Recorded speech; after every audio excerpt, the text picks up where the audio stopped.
Albert ഐൻസ്റ്റീൻ്റെ theory of relativity ശരിക്കും കേൾക്കണം. അതിൻ്റെ ഒരു ഭാഗം മനസ്സിലാക്കാൻ മാത്രമേ പറയുന്നുള്ളൂ. ഇതൊക്കെ പഠിക്കാനായിട്ട് നെറ്റിൽ സെർച്ച് ചെയ്താൽ വളരെ രസമാണ്. ഈ 74 വയസ്സുള്ള ഞാനും കുത്തിയിരുന്നുകൊണ്ട് പണിയെല്ലാം കഴിഞ്ഞിട്ട് പറമ്പിലെല്ലാം പണിയിരുന്നിട്ട് കുത്തിയിരുന്ന് വായിക്കുന്നത് കാണുമ്പോഴത്തേനും എൻ്റെ ഭാര്യ പറയും, പഴയകാലത്തായിരുന്നെങ്കിൽ സിവിൽ സർവീസ് എഴുതി പാസ്സായിരുന്നല്ലോ എന്ന് പറയും. പഴയകാലത്ത് ഈ കുഗ്രാമത്തിൽ ജനിച്ച് ഞാൻ സിവിൽ സർവീസ് എഴുതാനൊന്നും പോകാൻ പറ്റത്തില്ലല്ലോ. എവിടെയാണ് ട്രെയിനിങ് എന്നൊന്നും അറിയാൻ പാടില്ലാത്ത പഴയ കാലത്ത് എന്ന് പറയും. എപ്പോഴും പഠിച്ചുകൊണ്ടിരിക്കുന്നതിൻ്റെ ശാസ്ത്രമൊക്കെ പിന്നീട് ഞാൻ പറയാം. എത്ര വയസ്സായി എന്നുള്ളത് നമ്മുടെ മനസ്സ് ഡള്ളായി പോകരുത്. നമ്മൾ കൂടുതൽ ചെറുപ്പമായി വരണമെന്നുണ്ടെങ്കിൽ ബ്രെയിനിനെ വർക്ക് ചെയ്യണം. ബ്രെയിൻ വർക്ക് ചെയ്യുമ്പോഴാണ് ഡോപ്പാമിൻ ഹോർമോൺ ധാരാളമായിട്ട് പ്രൊഡ്യൂസ് ചെയ്യത്തുള്ളൂ, ന്യൂറോ ട്രാൻസ്മിറ്റേഴ്സ് നന്നായിട്ട് പ്രവർത്തിക്കത്തുള്ളൂ. അതുകൊണ്ട് തന്നെയാണ് ഇത് പഠിച്ചുകൊണ്ടിരിക്കുന്നത്. അപ്പോൾ ആൽബർട്ട് ഐൻസ്റ്റീൻ്റെ തിയറി ഓഫ് റിലേറ്റിവിറ്റി എന്ന് പറഞ്ഞാൽ E = mc². M എന്ന് പറയുന്ന മാസാണ്, C എന്ന് പറയുന്ന പ്രകാശവർഷ വേഗമാണ്. പ്രകാശവർഷ വേഗത്തിൻ്റെ സ്ക്വയറിൽ ഈ മാസിനെ ചലിപ്പിച്ചാൽ കഴിഞ്ഞ കാലം തിരിച്ചു വരും. ഓർക്കണേ, കഴിഞ്ഞ കാലം തിരിച്ചു വരും. ഇത്രയും ഞാൻ നിങ്ങൾക്ക് പഠിപ്പിക്കുന്നു. തിയറി ഓഫ് റിലേറ്റിവിറ്റി എന്ന് പറഞ്ഞാൽ ഒരു മാസിനെ പ്രകാശവർഷ വേഗത്തിൻ്റെ സ്ക്വയറിൽ ചലിപ്പിച്ചാൽ കഴിഞ്ഞ കാലം തിരിച്ചു വരും എന്ന് പറഞ്ഞതിൻ്റെ അർത്ഥം എന്താണെന്ന് അറിയാമോ? അത് ഇവിടെ 2 പത്രോസ് 3:8 പറഞ്ഞിട്ടുണ്ട്. ദൈവത്തിന് 1000 സംവത്സരങ്ങൾ ഒരു ദിവസം പോലെയും ഒരു ദിവസം 1000 സംവത്സരങ്ങൾ പോലെയുമാണ്. നിങ്ങൾ നോക്കണേ, മാർപ്പാപ്പ പറഞ്ഞതിൽ ശരിയും എന്താണെന്ന് നിങ്ങൾ നോക്കണം. അതിൽ നമ്മുടെ സഭ വാദിക്കുന്നത് ഉൽപ്പത്തിയുടെ പുസ്തകത്തിൽ 6 ദിവസം കൊണ്ട് സൃഷ്ടികർമ്മങ്ങളെല്ലാം പൂർത്തീകരിച്ച് 7-ാം ദിവസം വിശ്രമിച്ചതിനിടയ്ക്ക് ഹവ്വായെ മാത്രം ഭാര്യയിൽ നിന്ന് ഉണ്ടാക്കിയെടുത്തു എന്നാണ് നമ്മൾ വിശ്വസിക്കുന്നത്. അപ്പോൾ ഇതെല്ലാം ശരിയാണ്. ഉൽപ്പത്തിയുടെ പുസ്തകവും തിയറി ഓഫ് എവല്യൂഷനും ദ ബിഗ് ബാങ്, ആ മഹാപൊട്ടത്തെറിയിൽ പ്രപഞ്ചം സൃഷ്ടിക്കപ്പെട്ടതും എല്ലാം വാസ്തവമാണ്, എല്ലാം ശരിയാണ്. എന്തുകൊണ്ടാണ്? ദൈവത്തിന് സമയം എന്ന് ഒന്നില്ല. അതുകൊണ്ട് നമ്മൾ ഈ കാണുന്ന മിഥ്യയായ ഈ സമയം അതെന്താണെന്ന് മനസ്സിലാക്കിയാൽ ഇത് മുഴുവൻ അഡ്മിറ്റ് ചെയ്തേ പറ്റത്തുള്ളൂ. ചാൾസ് ഡാർവിൻ്റെ തിയറി ഓഫ് എവല്യൂഷനും ഈ ബിഗ് ബാങ്, ആ മഹാപൊട്ടിത്തെറി എല്ലാം ശരിയെന്ന് സ്ഥാപിക്കേണ്ടി വരുന്നു, മനസ്സിലാക്കേണ്ടി വരുന്നു. ഇനിയും ഇവിടെ ഞാൻ പറയാനൊക്കെ ചില ഫിബനാസി സീക്വൻസ് ഒന്ന് പറയാം. ഫിബനാസി സീക്വൻസ് എന്ന് പറയുന്നത് ഓരോ ഫ്ലവറിലും ഒരു സീക്വൻസ് ഉണ്ട്. 1, 2, 3, 5, 8 എന്താന്ന് പറയാം. 1 എന്ന് കഴിഞ്ഞാൽ പിന്നെ 2 വരുന്നു, 2, 1, 3 അടുത്ത് വരുന്നു, 3, 2, 5 അടുത്ത് വരുന്നു, 5, 3, 8 അടുത്ത് വരുന്നു, 8, 5, 13 അടുത്ത് വരുന്നു. ഈ സീക്വൻസിലാണ് ഫ്ലവറിൻ്റെ പെറ്റൽസ് എല്ലാം അറേഞ്ച് ചെയ്തിരിക്കുന്നത്. നിങ്ങൾ സൂര്യകാന്തി പൂവെടുത്ത് ഒന്ന് നോക്കണം. സൂര്യകാന്തി പൂവെടുത്തിട്ടൊന്ന് നോക്കുമ്പോൾ ഈ അറേഞ്ച്മെൻറ്റ് ഫിബനാസി സീക്വൻസ് വളരെ കൃത്യമായിട്ടൊന്ന് മനസ്സിലാക്കും. ഒന്ന് ക്ലോക്ക് വൈസ് ആണെങ്കിൽ അടുത്ത പെറ്റൽസ് പോകുന്നത് ആൻറ്റി ക്ലോക്ക് വൈസ് ആയിരിക്കും.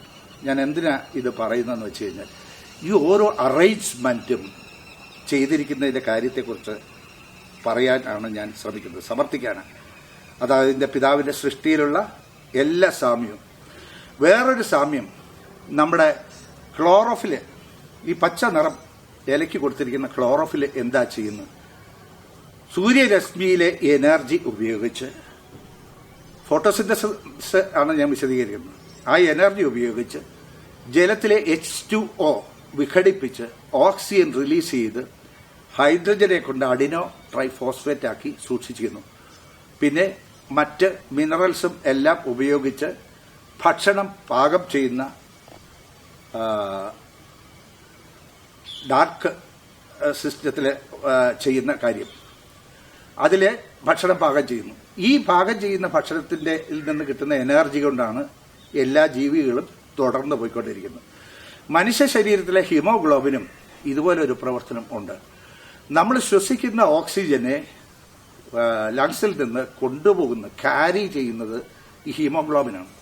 ഈ ഹീമോഗ്ലോബിൻ കൊണ്ടു ചെല്ലുന്ന ഓക്സിജൻ കൊണ്ടാണ് എല്ലാ സെൽസിലും നടക്കുന്ന മെറ്റബോളിക് ആക്ഷൻ നടക്കുന്നത്. ഇത് രണ്ടുമായിട്ടുള്ളൊരു സാമ്യം, ക്ലോറോഫിലും ഹീമോഗ്ലോബിനും ആയിട്ടുള്ള ഒരു സാമ്യം ഒന്ന് പറയാണ്. അതിൽ കാർബൺ 55 എണ്ണം 2-ലും 1, ഹൈഡ്രജൻ 72 ആറ്റം 2-ലും 1, നൈട്രജൻ 4 ആറ്റം രണ്ടിലും ഒന്നാണ്. ഓക്സിജൻ 5 ആറ്റം, രണ്ടിലും ഒന്നാണ്. അതിൽ മാറ്റം വരുന്ന ഒരു കാര്യം, ഇലകളിൽ പച്ച നിറം കൊടുക്കുന്ന മഗ്നീഷ്യം ആണ് അവസാനത്തെ എലിമെന്റ്. അതുപോലെ ഹീമോഗ്ലോബിന് അവസാനത്തെ എലിമെന്റ് അയൺ ആണ്. വ്യത്യാസം നോക്കിക്കോണേ. ഈ 2 ചെറിയ വ്യത്യാസങ്ങളുണ്ട് ഹീമോഗ്ലോബിനും ഇലയും നിർമ്മിച്ചു വെച്ചിരിക്കുകയാണ്. ഇനിയും ഞാൻ പറയാൻ ഉദ്ദേശിക്കുന്നത്, എല്ലാത്തിലും മെൻഡൽസ് ലോ ഓഫ് ഇൻഹെറിറ്റൻസ് നമ്മൾ പഠിച്ചിട്ടുണ്ടാവും ചെറിയ ക്ലാസ്സിലാണെങ്കിലും. ഗ്രിഗോർ മെൻഡൽ എന്ന് പറയുന്ന പാതിരി കണ്ടുപിടിച്ചതാണ് പയറിൻ്റേത് പിങ്ക് കളറിലുള്ള ഫ്ലവറും വൈറ്റ് കളറിലുള്ള ഫ്ലവറും ഉണ്ടാകുന്നതിൻ്റെ പാരമ്പര്യ ശാസ്ത്രത്തെക്കുറിച്ച് നമ്മൾ ചെറുപ്രായത്തിൽ പഠിച്ചിട്ടുണ്ട്. ഈ പാരമ്പര്യ ശാസ്ത്രം തന്നെയാണ് മനുഷ്യ ശരീരത്തിലും ഉള്ളത്. ഞാൻ പറഞ്ഞല്ലോ, 23 പാസ് ഓഫ് ക്രോമസോംസ് ഉള്ള കോടിക്കണക്കിനുള്ള ജനറ്റിക് കോഡ്സ് കൊണ്ട് ഒരു മനുഷ്യനെ എങ്ങനെ ആക്കണം എന്ന തീരുമാനമെടുക്കുകയാണ്.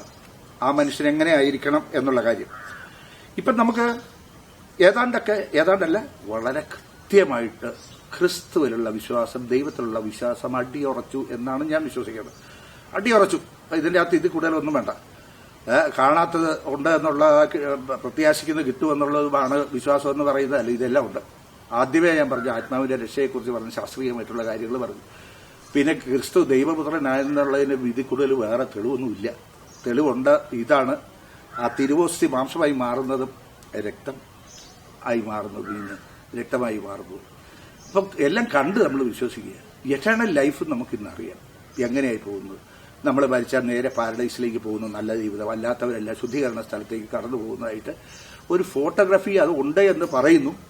ക്ലിയർ ഫോട്ടോഗ്രാഫി ഉണ്ട്, നമ്മുടെ പ്രകാശം ഒപ്പിയെടുക്കാം. പക്ഷെ മരണസമയത്ത് ഇലക്ട്രോമാഗ്നറ്റിക് ഫീൽഡിൽ കൊണ്ടുവന്നാൽ പ്രകാശിതമായ ആത്മാവ് മുകളിലേക്ക് രക്ഷപ്പെടുന്നതും ഇരുണ്ട നീല നിറത്തിലുള്ള ആത്മാവ് ഭൂമിക്ക് പാരലായിട്ട് ഉരുണ്ടു പോകുന്നതും ആണ് എന്ന് ഫോട്ടോഗ്രാഫി ചെയ്തിരിക്കുന്ന റെക്കി ചികിത്സകർ അവകാശപ്പെടുന്നും ഉണ്ട്. അത് ശരിയാണ് എന്ന് ഞാനും വിശ്വസിക്കുകയാണ്. പക്ഷെ നമ്മുടെ ഇനിയും ഉള്ള ദൈവത്തിലുള്ള വിശ്വസ്തത ഒന്നുകൂടെ ഒന്ന് പരീക്ഷിച്ച് നോക്കാം. എങ്ങനെയാണ് ഇങ്ങനെയെല്ലാം അറിവ് ലഭിച്ച നമ്മൾ പോകുന്നത്? ആൽഫ്രഡ് നോബൽ ഡയനാമിറ്റ് കണ്ടുപിടിച്ചു. ആ ഡയനാമിറ്റ് കണ്ടുപിടിച്ചത് ദൈവത്തോടുള്ള വിശ്വസ്തത പുലർത്തേണ്ട മനുഷ്യൻ പാറ പൊട്ടിക്കാനും ഒക്കെ ഉപയോഗിക്കേണ്ട സാധനം കൊണ്ട് ബോംബ്സ് ഉണ്ടാക്കിയിടാനായിട്ട് തുടങ്ങി. ഹിരോഷിമയിലും നാഗസാക്കിയിലും ഒക്കെ എത്ര ലക്ഷങ്ങളാണ് ദുരിതം അനുഭവിക്കുന്നത്, ഇന്നും അനുഭവിക്കുന്നതിന്റെ ദുരിതങ്ങൾ അനുഭവിക്കുന്നവരുണ്ടെന്ന് പറയുന്നു. ഇതെല്ലാം നാശത്തിനായിട്ട് മനുഷ്യൻ നല്ല കണ്ടുപിടുത്തങ്ങൾ നടത്തുന്നു. പക്ഷെ ഇതെല്ലാവരുടെയും നാശത്തിനായിട്ട് ദൈവത്തോടുള്ള വിശ്വസ്തത പുലർത്താതെ നശിപ്പിക്കുകയാണ് ചെയ്യുന്നത്. ഇനി ഞാനൊന്ന് നാനോ ടെക്നോളജി ഒന്ന് പറയാം. നാനോ മീറ്ററിലേക്ക് ഓരോ വസ്തുവിനെയും കൊണ്ടുവരുന്നതിനാണ് നാനോ ടെക്നോളജി എന്ന് പറയുന്നത്. ഈ നാനോ ടെക്നോളജി നമുക്ക് ഓരോരുത്തർക്കും ചെയ്യാം. എന്താണെന്ന് വെച്ച് കഴിഞ്ഞാൽ, കുറച്ച് ചോറെടുത്ത് വെയിലത്തേക്ക് വെക്കുക, 1 മണിക്കൂർ കഴിഞ്ഞ് നോക്കുകയും നാനോ ടെക്നോളജി നിങ്ങൾക്ക് കാണാം. ആ ചോറിന്റെ മാസം വന്നിരിക്കുന്ന വ്യത്യാസം, അത് ചുരുങ്ങി വെറും അരിയായി മാറി. ഇതാണ് നാനോ ടെക്നോളജി. ഇതിന്റെ അലോട്രോപ്സും ഐസോടോപ്സും ഒക്കെ ഞാൻ വിശദീകരിച്ച് പഠിപ്പിച്ചു തരുന്നില്ല. പല അവസ്ഥയിൽ കഴിയാൻ പറ്റുന്നതാണ് അലോട്രോപ്സ്. കാർബൺ തന്നെയാണ്, ഗ്രാഫൈറ്റും ഡയമണ്ടും കാർബൺ തന്നെയാണ്.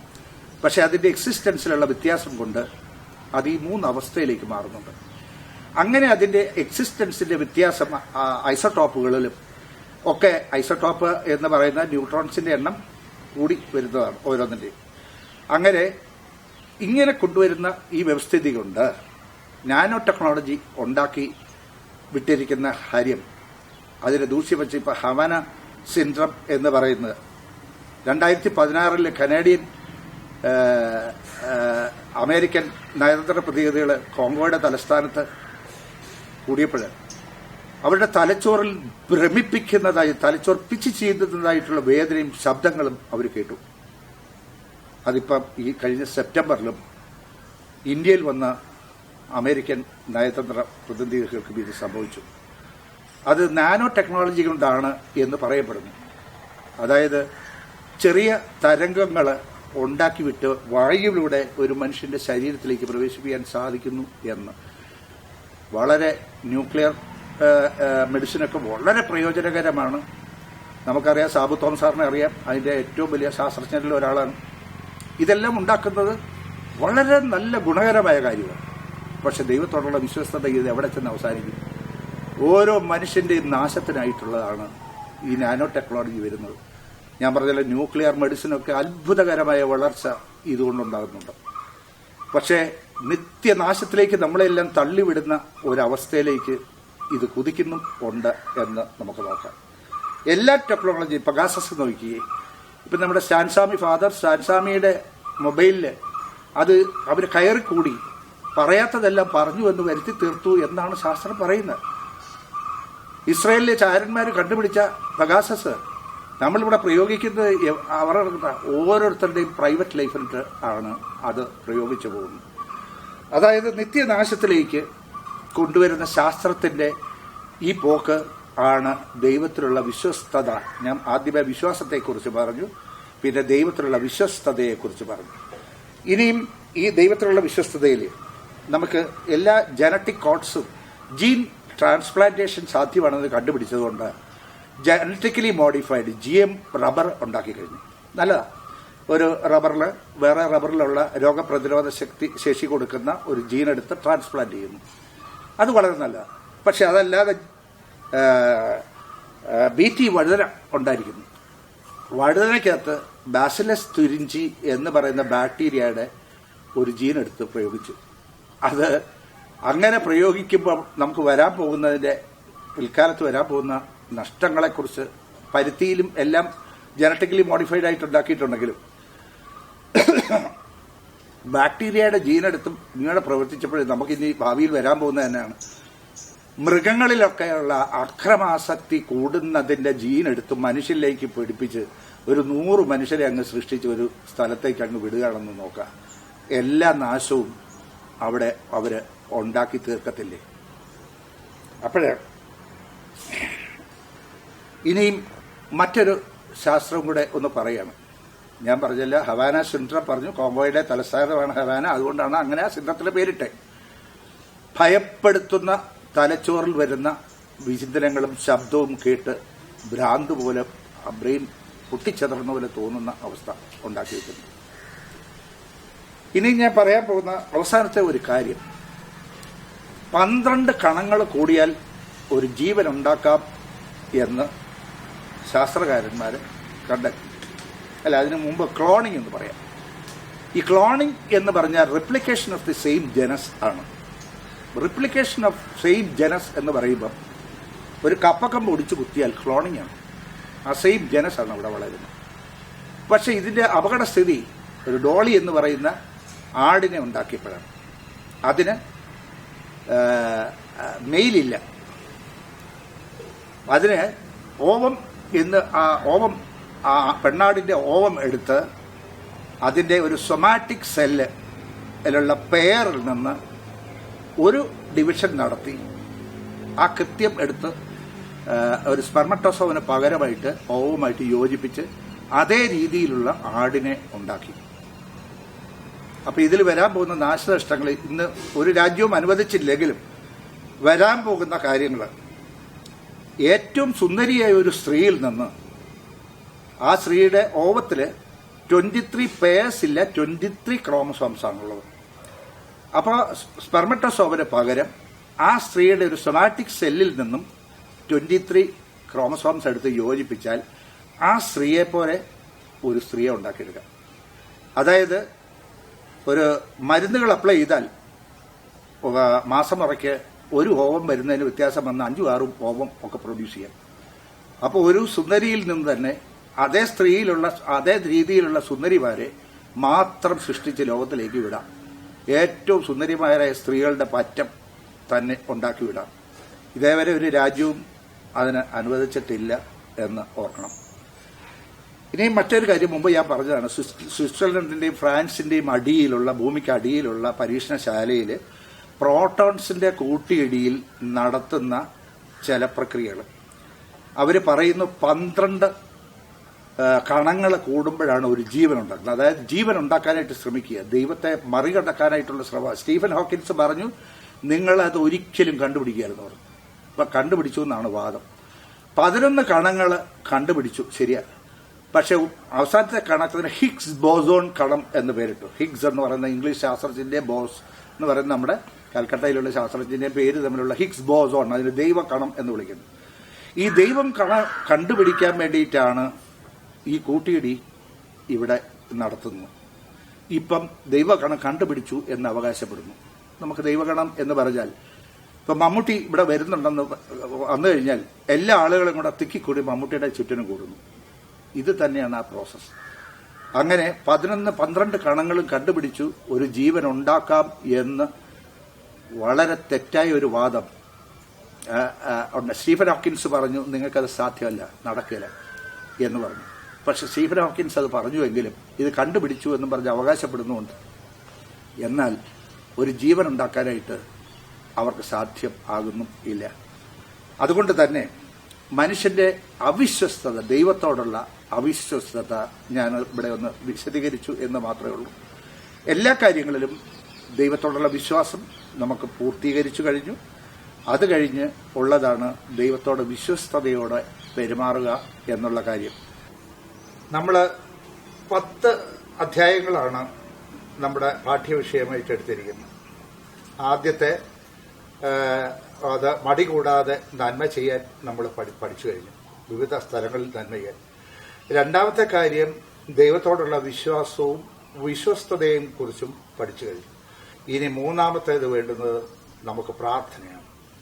ഈ പ്രാർത്ഥനയിൽ ആദ്യം എഴുന്നേറ്റാൽ മനസ്സിനെ സ്റ്റഡിയാക്കാൻ വേണ്ടിയിട്ട് ഒരു മെഡിറ്റേഷനിലേക്ക് മനുഷ്യൻ കടക്കണം. ശുചികർമ്മങ്ങൾ കടന്നതിന് ശേഷം, ആ ശുചികർമ്മങ്ങൾ കടന്നതിന് ശേഷം മെഡിറ്റേഷൻ എന്ന് പറഞ്ഞാൽ ഇതാ നോക്കുക, കൈയുടെ ഉള്ളം കൈയില് കുരിശ് കൊണ്ടുവന്നു. അന്നതിന് ശേഷം 6 ഇഞ്ച് മുതൽ 1 അടി വരെ അകലം, ഇതിന്റെ എവിടെ വേണേലും ഈ കുരിശിനെ കോൺസെൻട്രേറ്റ് ചെയ്തുകൊണ്ട് ധ്യാനിക്കുക. നട്ടല് സ്ട്രെയിറ്റ് ആയിരിക്കണം, നടുവളഞ്ഞിരിക്കരുത്. ഇരിക്കുന്നത് വയസ്സായാലും നിലത്ത് ചമ്രം പടഞ്ഞിരിക്കുന്നതാണ് ഏറ്റവും ബെസ്റ്റെങ്കിലും വയസ്സായവർക്ക് അത് പറ്റാതെ വരുമ്പോൾ കസേരയിലിരുന്ന് ഈ 6 ഇഞ്ച് മുതൽ 1 അടി അകലത്തിൽ വെച്ച് അതിലോട്ട് നോക്കി ശ്വാസം മാത്രം കോൺസെൻട്രേറ്റ് ചെയ്ത് ഒരു ആദ്യം 5 മിനിറ്റ് ഇരിക്കുക. 20 മിനിറ്റ് അങ്ങനെ കോൺസെൻട്രേറ്റ് ചെയ്ത് ഇരിക്കുകയാണ് എങ്കിൽ നിങ്ങൾക്ക് അടിമുടി മാറ്റം വരുന്നതാണ്. അടിമുടി മാറ്റം വരും, അതിന് ഒരു സംശയം വേണ്ട. അത് വളരെ കൃത്യമായിട്ടുള്ള പഠനമാണ് ഈ മെഡിറ്റേഷൻ. പ്രാർത്ഥനയെക്കുറിച്ചാണ് ഞാൻ പറയുന്നത്. പ്രാർത്ഥന ആരംഭിക്കുന്നത് ഈ മെഡിറ്റേഷനിലൂടെ ആണ് എന്ന് മനസ്സിലാക്കുക. ഇനി പ്രാർത്ഥനയുടെ രണ്ടാമത്തെ വശം കുർബാനയാണ്. ഏറ്റവും പ്രധാനപ്പെട്ട പ്രാർത്ഥന എന്ന് പറയുന്നത് കുർബാനയാണ്. ആ കുർബാന എന്താണെന്ന് മനസ്സിലാക്കി അതിനു വേണ്ടിയിട്ട് ആ കുർബാനയിൽ അറ്റൻഡ് ചെയ്യുന്നത് വളരെ കൃത്യമായിട്ടുള്ള ആ കുർബാന എന്താണെന്ന് മനസ്സിലാക്കിക്കൊണ്ട് വേണം അത് അറ്റൻഡ് ചെയ്യാൻ. ഇപ്പോഴും നമുക്ക് ധാരാളം സമയം കിട്ടുന്നുണ്ട്. ഈ കൊറോണ വെച്ചിട്ട് വെളിയിലോട്ടൊന്നും ഇറങ്ങാത്തതുകൊണ്ട് എന്റെ എക്സസൈസും രാവിലെ എഴുന്നേറ്റ് കഴിഞ്ഞാലുടനെ പണികളെല്ലാം തീർക്കാനുള്ള സമയം കഴിഞ്ഞാലും 4 കുർബാന വരെ കാണാൻ ചില ദിവസങ്ങളിൽ സാധിക്കുന്നുണ്ട്. അതാണ് നമ്മുടെ ഏറ്റവും സംശുദ്ധമായ പ്രാർത്ഥന എന്ന് പറയുന്നത് വിശുദ്ധ കുർബാനയാണ്.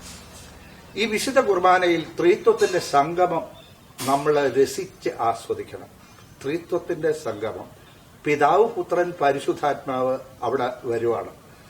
അതിനുശേഷം യുഗാന്തം വരെ ഞാൻ നിങ്ങളോട് കൂടെയുണ്ട് എന്ന് പറഞ്ഞ ഈശോ അപ്പത്തിന്റെ രൂപത്തിലും രക്തത്തിന്റെ രൂപത്തിലും നമ്മുടെ ശരീരത്തിന്റെ ഉള്ളിലേക്ക് നമ്മൾ സ്വീകരിക്കണം. ആ ഉള്ളിലേക്ക് സ്വീകരിച്ചു കൊണ്ടുവരുന്ന ദിവസങ്ങൾ ഇപ്പം പള്ളിയിൽ പോകാൻ കഴിഞ്ഞ 2 ദിവസം സാധിച്ചുവെങ്കിലും എല്ലാ ദിവസവും പള്ളിയിൽ ചെല്ലാനുള്ള അനുവാദമില്ല, കൃത്യ ആളുകൾക്ക് മാത്രമല്ലേ ഉള്ളൂ. അതുകൊണ്ട് ഈ കുർബാന എന്താണെന്ന്, ഈ ത്രിത്വത്തിന്റെ സംഗമം എന്താണെന്ന് ഞാനൊന്ന് പഠിപ്പിക്കാൻ ശ്രമിക്കുകയാണ്. അതായത് കുർബാനയിൽ ആദ്യമേ പകുതി വചനവേദിയും പിന്നെ ഉള്ളത് ബലിവേദിയുമാണ്. ഇതിലെ 5-6 പ്രധാന സംഭവങ്ങൾ മനസ്സിലാക്കിയിരിക്കണം. IMS പ്രശാന്ത് അച്ഛന്റെ കുർബാനയുണ്ട്, ലാറ്റിൻ ഓർഡറാണ്. ആ ലാറ്റിൻ ഓർഡർ ആ കുർബാനയിൽ ഇന്നിപ്പോ രാവിലെ 5 മണിക്ക് കണ്ട കുർബാനയാണ്. ആ ലാറ്റിൻ ഓർഡറിലെ കുർബാനയിൽ പ്രശാന്ത് അച്ഛൻ പറയുന്ന അതിന്റെ ഓരോ ഇമ്പോർട്ടന്റ് വേദി, അതുപോലെ വേറെ കുർബാന ഞാൻ കണ്ടിട്ടില്ല. ഓരോ ഇമ്പോർട്ടന്റ് ആയിട്ടുള്ള കാര്യങ്ങൾ ഏറ്റുപറഞ്ഞ് ഇപ്പൊ ഇതാണ് സംഭവിക്കുന്നത് എന്ന് പറഞ്ഞ് പറയുന്നുണ്ട്. ഞാൻ സീറോ മലബാർ സഭയുടെ കുർബാന ക്രമമാണ് ഒന്ന് പഠിപ്പിക്കാൻ നോക്കുന്നത്. ആദ്യത്തെ ഈ വചനവേദിയില് സർവാധിപനാം കർത്താവേ എന്ന് പറയുന്ന പാട്ടില് ബലിവസ്തുക്കള് ഇരുവശത്തു നിന്നും പുരോഹിതനെ എടുത്തോണ്ട് വന്നിട്ട് വരുന്ന ഭാഗം കർത്താവിന്റെ കുരിശിന്റെ യാത്രയാണ്. അപ്പോൾ നമ്മൾ കർത്താവിന്റെ അതല്ല സർവാധിപനാം കർത്താവേ എന്ന് പറയുമ്പോൾ കർത്താവിന്റെ മാമോദിസയാണ് അവിടെ സ്ഥാപിക്കുന്നത്. കർത്താവിന്റെ മാമോദിസ എന്ന് പറഞ്ഞാൽ യോഹന്നാൻ മാബ്ദാന ജലം കൊണ്ട് മാമോദിസ കൊടുക്കുമ്പോൾ പ്രാവിന്റെ രൂപത്തിൽ അവിടെ പരിശുദ്ധാത്മാവ് എഴുന്നള്ളി വരുന്നു, സ്വർഗം തുറക്കപ്പെട്ടു. എന്നിട്ട് പറയാണ്, ഇവൻ എന്റെ പ്രിയപുത്രൻ, ഇവനിൽ ഞാൻ പ്രസാദിച്ചിരിക്കുന്നു എന്ന് പിതാവിന്റെ സ്വരവും നമ്മൾ കേൾക്കുന്നുണ്ട്. അത് ആ സമയത്ത് അത് ധ്യാനിച്ചേ പറ്റൂ. കർത്താവിന്റെ മാമോദിസ ധ്യാനിക്കണം. പിന്നെ രണ്ടാമത്തെ കാര്യം ആണ്, കർത്താവിൽ ഞാൻ ദൃഢമായി വിശ്വസിക്കുന്നു എന്ന് പറയുന്ന ഭാഗത്ത് ഇരുവശങ്ങളിൽ നിന്നും ബലിവസ്തുക്കൾ എടുത്തോണ്ട് വന്നിട്ട് ആ ബലിവസ്തുക്കളെ ഇങ്ങനെ ഉയർത്തുന്നുണ്ട്. അതായത് ബലിവസ്തുക്കൾ എടുത്തോണ്ട് വരുമ്പോൾ നമ്മുടെ കുരിശിന്റെ യാത്രയെക്കുറിച്ച് നമ്മൾ 11 സ്ഥലം വരെ ഓർക്കണം. അതിനുശേഷം കുരിശിന്റെ ഉയർത്തലാണ് ഇത്. അത് ആ കുരിശിന്റെ ഉയർത്തൽ നല്ല ഭംഗിയായിട്ട് ഉയർത്തുന്ന അച്ഛന്മാരുണ്ട്. ഉയർത്തി ഇങ്ങനെ പിടിച്ചിരിക്കും. ഞങ്ങളുടെ പള്ളിയിലെ ജോസഫിനും എപ്പോഴും അത് നല്ല ഭംഗിയായിട്ട് ചെയ്യുന്നുണ്ട്. അപ്പൊ ആ കുരിശിന്റെ ഉയർത്തല്, ഗൗതമലയിലുള്ള കുരിശിന്റെ ഉയർത്തല് നമ്മുടെ അവിടെ കാണുകയാണ്, അതിനെ ആസ്വദിക്കുകയാണ്. പാപമോചനത്തിനു വേണ്ടി കിടക്കുകയാണ് കർത്താവ്, അതിനെ ആസ്വദിക്കുന്നു. പിന്നീട് വരുന്നത് കുർബാന സ്ഥാപനമാണ്. ഈ കുർബാന സ്ഥാപനത്തില് സ്ഥാപന വിവരണം ഞാനൊന്ന് വായിക്കാം. ഇങ്ങനെ ഇടത് കൈ ഈ വിശുദ്ധ വസ്തുക്കളുടെ മുകളിൽ ലാറ്റിൻ ഓർഡറിൽ ഇടത് കൈ ഇതിൽ വെച്ചിട്ട് വലത് കൈ മുകളിൽ വെച്ചിട്ട് പറയുമ്പോൾ അതിനെ അത് അപ്പവും വീഞ്ഞും ആസ്വദിച്ചു പുണ്യ വസ്തുക്കളാക്കി മാറ്റുകയാണ്. സീറോ മലബാർ സഭയിൽ അങ്ങനെ അല്ലെങ്കിലും ആശീർവദിക്കുകയാണ് ചെയ്യുന്നത്. അപ്പൊ സ്ഥാപന വിവരണം ഇതാണ്: കർത്താവായ ദൈവമേ, അങ്ങയുടെ പ്രിയപുത്രൻ ഞങ്ങളെ പഠിപ്പിച്ചതുപോലെ അവിടുത്തെ പീഡാനുഭവത്തിന്റെ സ്മരണ ഞങ്ങൾ ആചരിക്കുന്നു. താൻ ഏൽപ്പിച്ചു കൊടുത്ത രാത്രിയിൽ ഈശോ നിർമ്മലമായ തൃക്കരങ്ങളിൽ അപ്പമെടുത്ത് സ്വർഗത്തിൽ നിന്ന് ആരാധ്യനായ പിതാവ് അങ്ങയുടെ പക്കലേക്ക് കണ്ണുകൾ ഉയർത്തി വാഴ്ത്തി വിഭജിച്ച് ശിഷ്യന്മാർക്ക്, അപ്പോഴാണ് സീറോ മലബാർ സഭയിൽ അച്ഛൻ വാഴ്ത്തുന്നത്, ശിഷ്യന്മാർക്ക് നൽകിക്കൊണ്ട്, ഇത് പാപമോചനത്തിനായി നിങ്ങൾക്ക് വേണ്ടി വിഭജിക്കപ്പെടുന്നതിന്റെ ശരീരമാകുന്നു, നിങ്ങളെല്ലാവരും ഇതിൽ നിന്ന് വാങ്ങി ഭക്ഷിക്കുവാൻ. അപ്രകാരം തന്നെ കാസയും എടുത്ത് കൃതജ്ഞതാ സ്തോത്രം ചെയ്ത് വാഴ്ത്തി അവർക്ക് നൽകിക്കൊണ്ട് അരുളി ചെയ്തു, ഇത് പാപമോചനത്തിനായി അനേകർക്ക് വേണ്ടി ചിന്തപ്പെടുന്ന പുതിയ ഉടമ്പടിയുടെ എന്റെ രക്തമാകുന്നു, നിങ്ങളെല്ലാവരും ഇതിൽ നിന്ന് വാങ്ങി പാനം ചെയ്യും. അപ്പോഴ് അത് കർത്താവിന്റെ തിരുശരീരവും തിരു രക്തവുമായി മാറിക്കഴിഞ്ഞു. ആ സമയത്ത് ഇനിയും പരിശുദ്ധാത്മാവിനെ എവിടെ വരുത്തുക? അപ്പൊ പിതാവ് വന്ന ആദ്യമേ സ്വർഗം തുറക്കപ്പെട്ടു. പിന്നെ കർത്താവിന്റെ കുരിശിലെ ഉയർത്തല് എല്ലാം നമ്മൾ കണ്ടു. കർത്താവിന്റെ കുർബാന സ്ഥാപന വിവരണവും കണ്ടു. ഇനി പരിശുദ്ധാത്മാവിനെ വിളിച്ചു വരുത്തുകയാണ്. കാർമികൻ പറയുകയാണ്, കർത്താവെ, നിന്റെ പരിശുദ്ധാത്മാവ് എഴുന്നള്ളി വരട്ടെ എന്ന് പറഞ്ഞ് കൈകൾ കൂപ്പിപ്പിടിച്ച് ഈ നിന്റെ ദാസരുടെ ഈ കുർബാനയിൽ അവിടുന്ന് ആവാസിച്ച് ഇതിനെ ആശീർവദിക്കുകയും പൗത്രീകരിക്കുകയും ചെയ്യട്ടെ. ഇത് ഞങ്ങളുടെ കടങ്ങളുടെ പൊറുതിക്കും പാപങ്ങളുടെ മോചനത്തിനും മരിച്ചവരുടെ ഉയർപ്പിലുള്ള വലിയ പ്രത്യാശയ്ക്കും നിന്നെ പ്രീതിപ്പെടുത്തിയ എല്ലാവരോടും ഒന്നിച്ച് സ്വർഗരാജ്യത്തിൽ നവമായ ജീവിതത്തിനും കാരണമാകട്ടെ എന്ന് പ്രാർത്ഥിക്കുന്നു. നോക്കണേ, ഇനിയുമുള്ളത് വിഭജന ശുശ്രൂഷയാണ്. ഓസ്തി വിഭജിച്ച് അത് ഉയർത്തി പിടിച്ച് പ്രാർത്ഥിക്കുന്നു കാർമികൻ. ഞങ്ങളുടെ കർത്താവിശ്വംസിയായി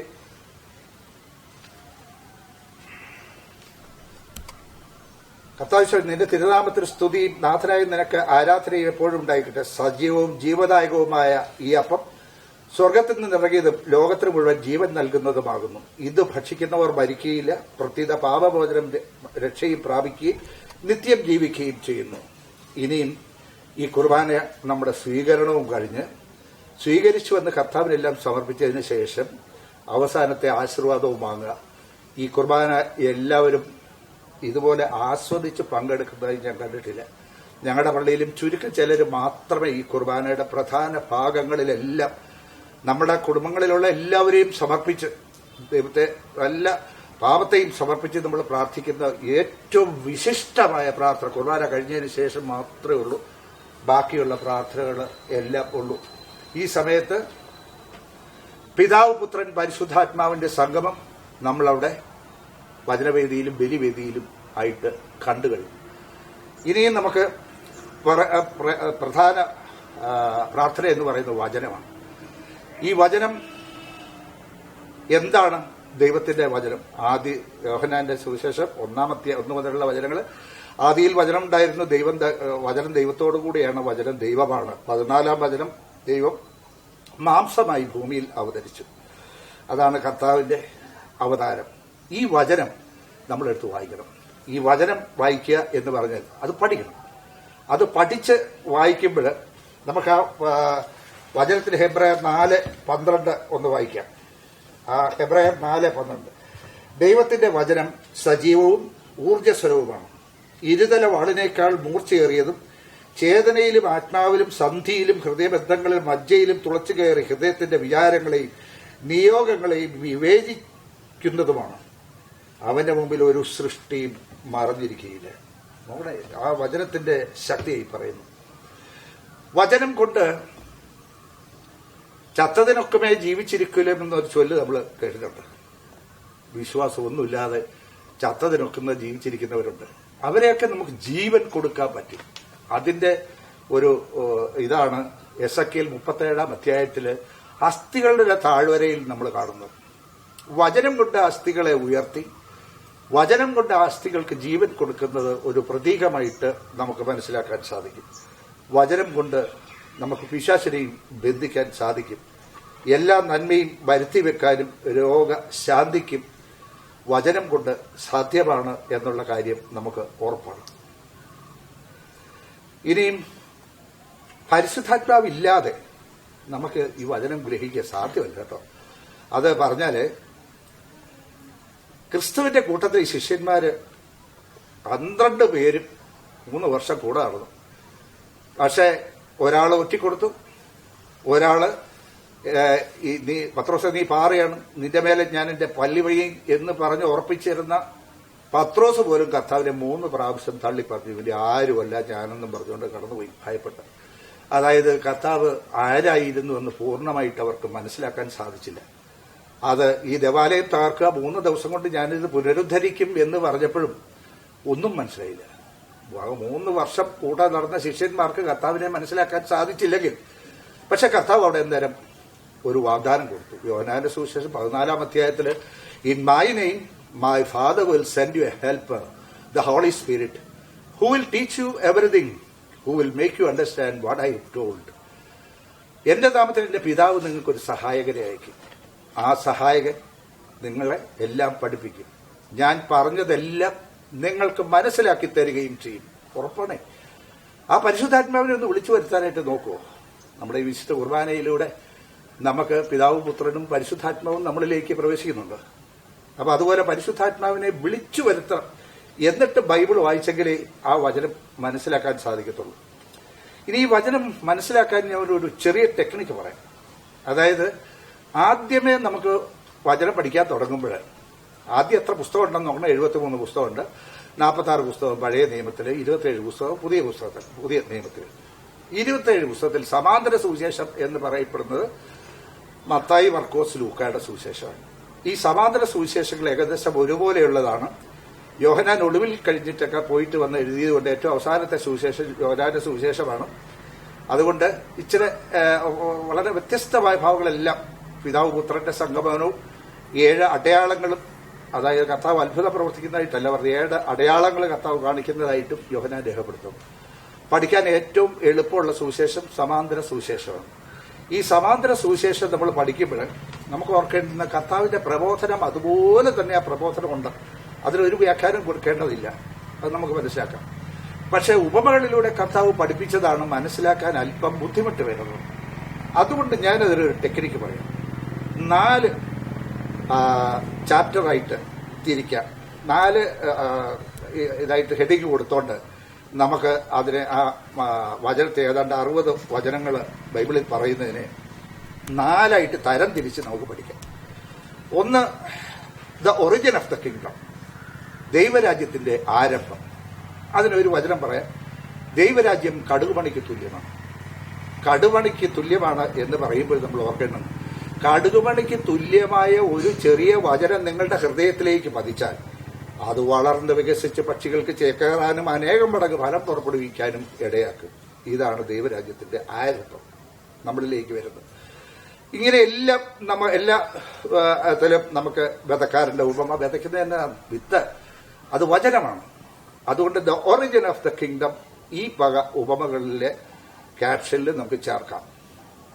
രണ്ടാമത്തേത് the Mercy, the grace of the kingdom. ആ മേഴ്സി ഓഫ് ദ കിങ്ഡത്തിന് ധൂർത്തപുത്രൻ പിതാവിന്റെ കയ്യിൽ നിന്ന് എല്ലാ വീതങ്ങളും വാങ്ങിച്ച് ഉപേക്ഷിച്ചു പോയി. നമ്മളും ധൂർത്തപുത്രനെ പോലെ ആകുന്നുണ്ട് പലപ്പോഴും. എല്ലാ പാപവും ചെയ്ത് നമ്മൾ കർത്താവിനെ അറിയാതെ നമ്മളിങ്ങനെ അലഞ്ഞു തിരിഞ്ഞ് നടക്കുന്നു. അതിനുശേഷം എത്രയും അറിയാവുന്ന ആ പാപപങ്കിലമായ ജീവിതം നയിച്ച ധൂർത്തപുത്രൻ പന്നിക്കുട്ടിലാകപ്പെട്ടു. തവിട് ഭക്ഷിച്ച് കഴിയാൻ തുടങ്ങിക്കഴിഞ്ഞപ്പോൾ എന്തുകൊണ്ട് എനിക്ക് എന്റെ പിതാവിന്റെ അടുത്തേക്ക് പോയിക്കൂടാ എന്ന് ചോദിക്കുന്നു.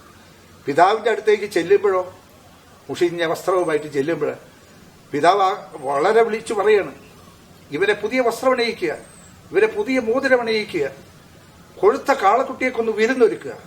നോക്കണേ, ആ ദൈവരാജ്യത്തിലെ ആ പിതാവിന്റെ ആഹ്ലാദം ഒന്ന് നോക്കണം.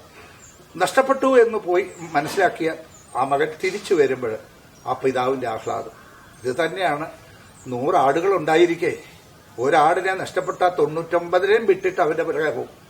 ഇതാണ് പിതാവിന്റെ മെർസി, ആ ഗ്രേസ് ഓഫ് ദ കിങ്ഡം.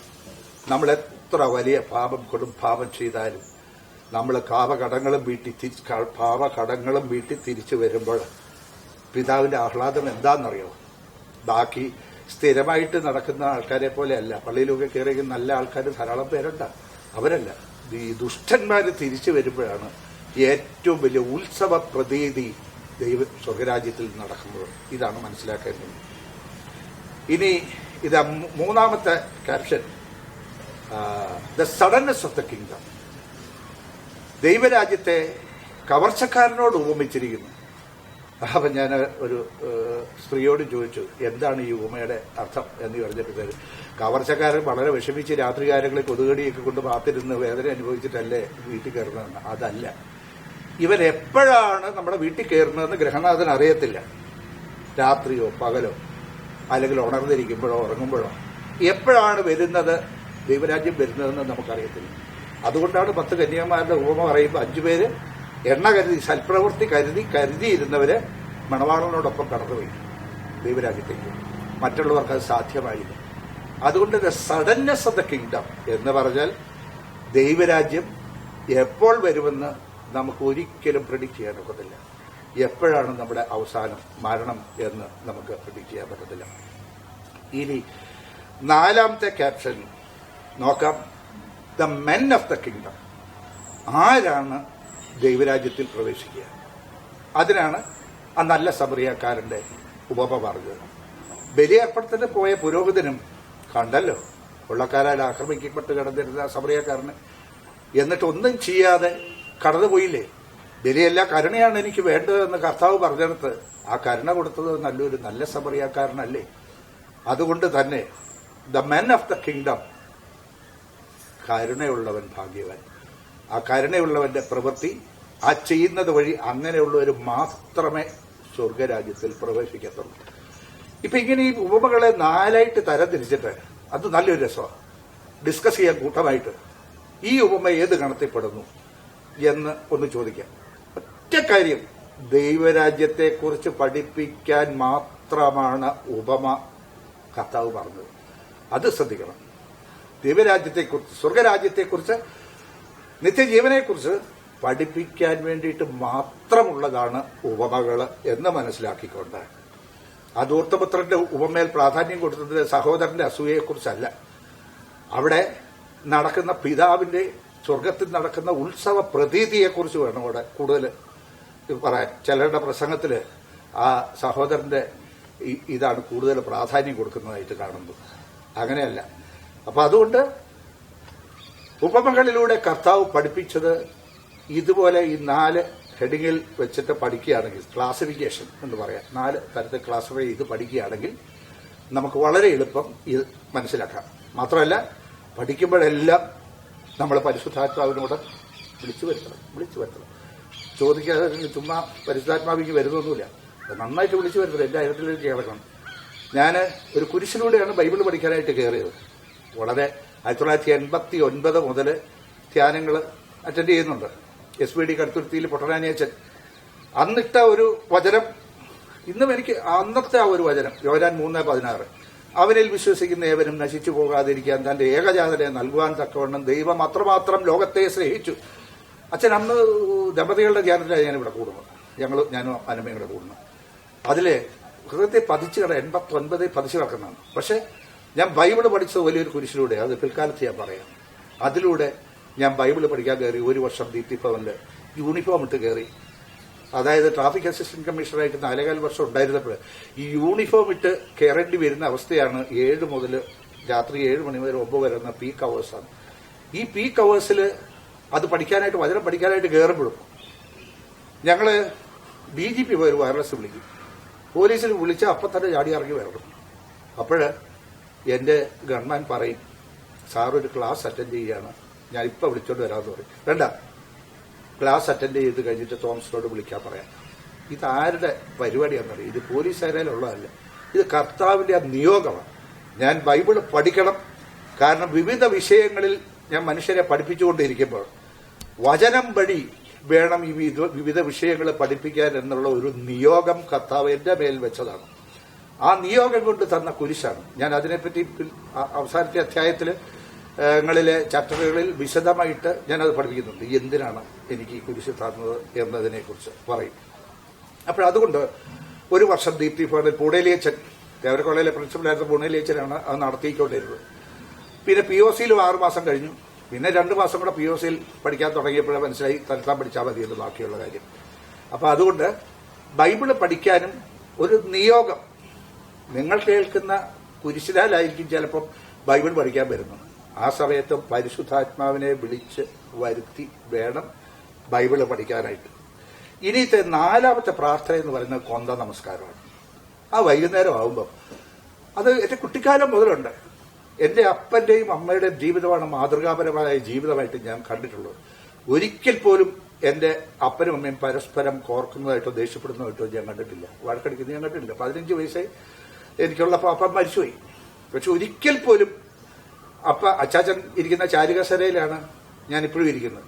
അച്ചാച്ചൻ ആ ചാരുകസേരയിൽ ഇരുന്നാൽ അമ്മ വന്ന് പടിയേലേ ഇരിക്കത്തുള്ളൂ, നിലത്തെ പടിയേല ഇരിക്കുന്നത്. അപ്പോൾ വേറെ കസിൻസ് ഒക്കെ വന്നാലും അച്ചാച്ചന്റെ ഒപ്പം ആരും ഇരിക്കുക ഉണ്ടായിരുന്നില്ല. എന്നിട്ട് അത് കഴിഞ്ഞിട്ട് വൈകുന്നേരത്തെ ഈ പണികളെല്ലാം കഴിഞ്ഞ് ഒരു സൊറ പറഞ്ഞതിന് ശേഷം കൊന്ത നമസ്കാരത്തിന് കയറുകയാണ്. അന്ന് ഈ കൊന്ത നമസ്കാരം ഒന്നിച്ചുള്ള കൊന്ത നമസ്കാരവും ഞങ്ങളെല്ലാവരും കൂടെ ഈ നാട്ടുപ്രദേശങ്ങളിൽ അപ്പനും അമ്മയും 5 മക്കളും കൂടെ പള്ളിയിൽ പോകുന്നതും കാണാനായിട്ട് ഒത്തിരി അനവധി ആളുകളുണ്ടായിരുന്നു. കാരണം ഇത് വെടും കാടും പ്രദേശത്താണ് ഞങ്ങൾ വളർന്നത്. ഇവിടെ അങ്ങനെയുള്ള ആചാരങ്ങളോ നല്ല ഷർട്ട് പോലും ആളുകൾക്ക് ഉണ്ടായിരുന്നില്ല. വെറും നിക്കറും മുണ്ടും ഒക്കെ കൊടുത്തിട്ട് വരുന്ന, ഒരു തോർത്തും തൊളലിട്ട് മുണ്ടും കൊടുത്ത് വരുന്നവരൊക്കെ ആയിരുന്നു പള്ളിയിൽ വരുന്നവർ. അപ്പൊ അതില് ശുഭ്രവസ്ത്രധാരികളായിട്ട് ഞങ്ങളെല്ലാവരും കൂടെ എല്ലാവരും കൂടെ ഒന്നിച്ചു പോകുന്നത് കണ്ട് മനുഷ്യരെല്ലാം അതിനെ അഭിനന്ദിക്കുകയും ചെയ്തിട്ടുണ്ട്. ഇതിൽ ഏറ്റവും നല്ല അപ്പന്റെ ലീഡ് എന്ന് പറയുന്നത് അപ്പന്റെ അമ്മയുടെ വൈകുന്നേരം കൃത്യസമയത്ത് പ്രാർത്ഥിക്കും, കൊന്ത നമസ്കാരം. അപ്പൊ എന്റെ 2ാമത്തെ പെങ്ങള് ആധ്യാത്മികതയിൽ എന്നെ ഒത്തിരി ലീഡ് ചെയ്തു.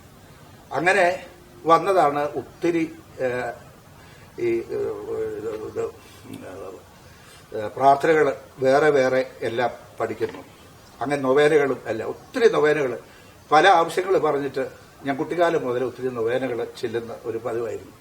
അങ്ങനെ എന്റെ അപ്പനും അമ്മയും വളർത്തിയ ചുറ്റുപാട് അത് നിങ്ങളും എല്ലാവരും ഓർക്കണം.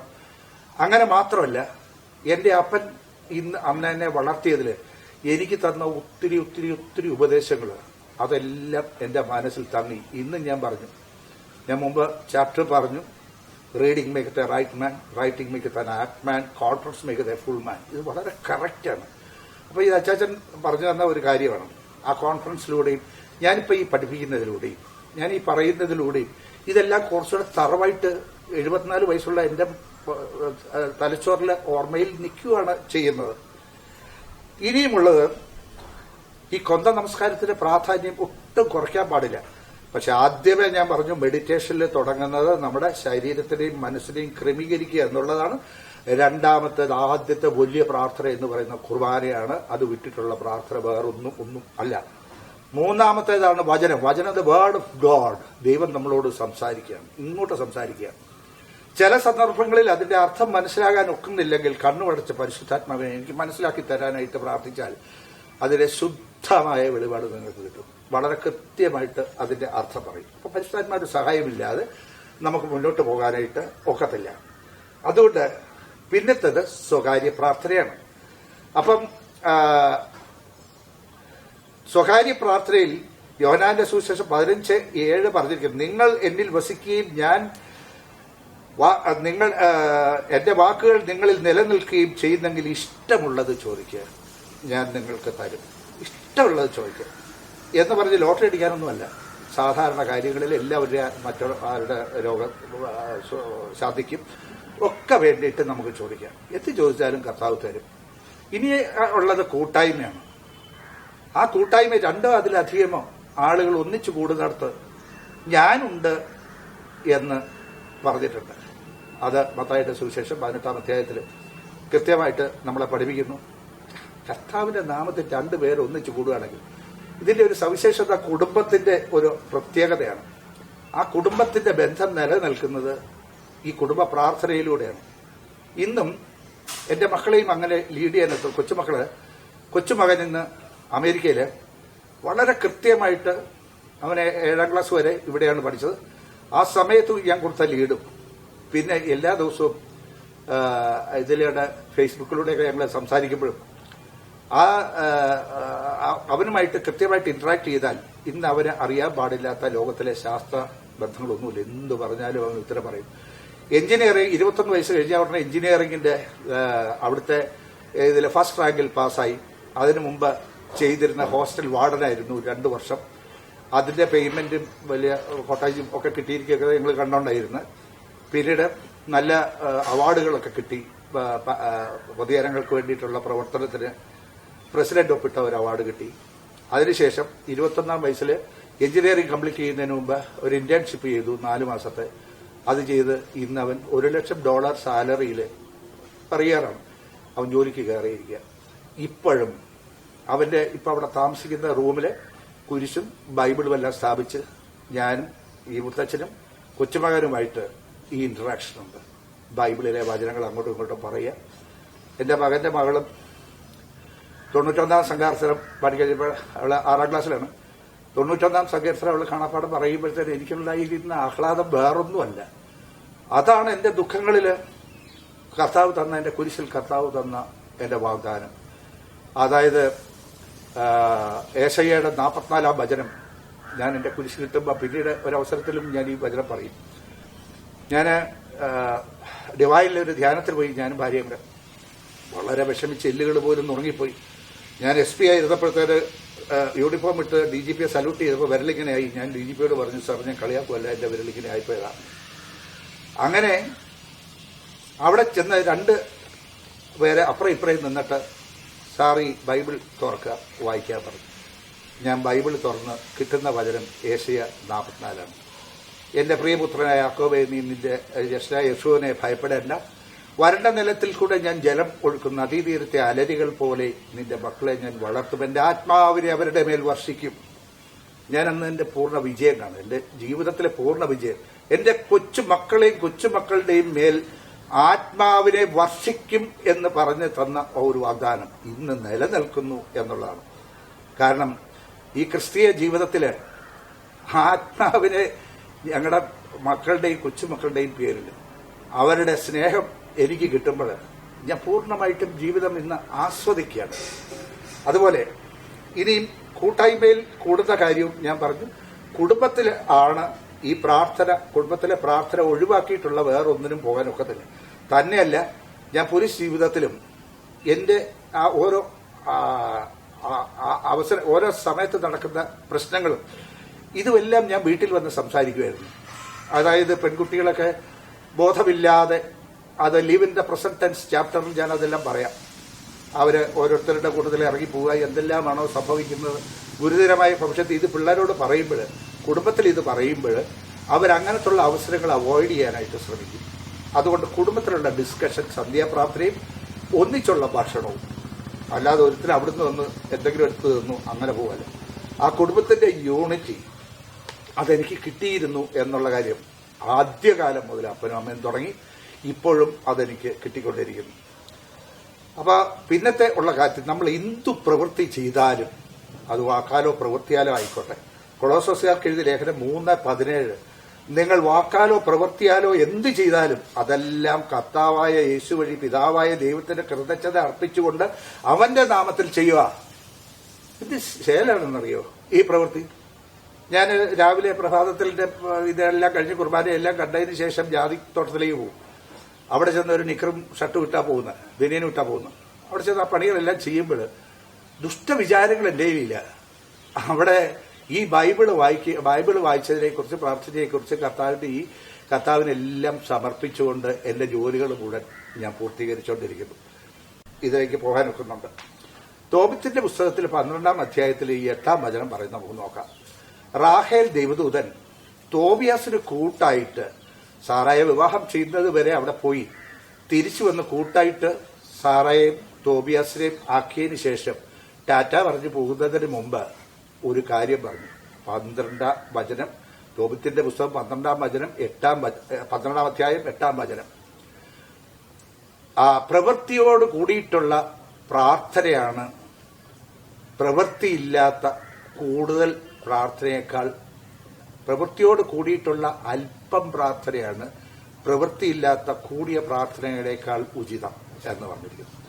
അതായത് പ്രവൃത്തിയില്ലാത്ത വിശ്വാസം വ്രതമാണ് എന്നുള്ളതാണ് ഇവിടെ പറഞ്ഞിരിക്കുന്നത്.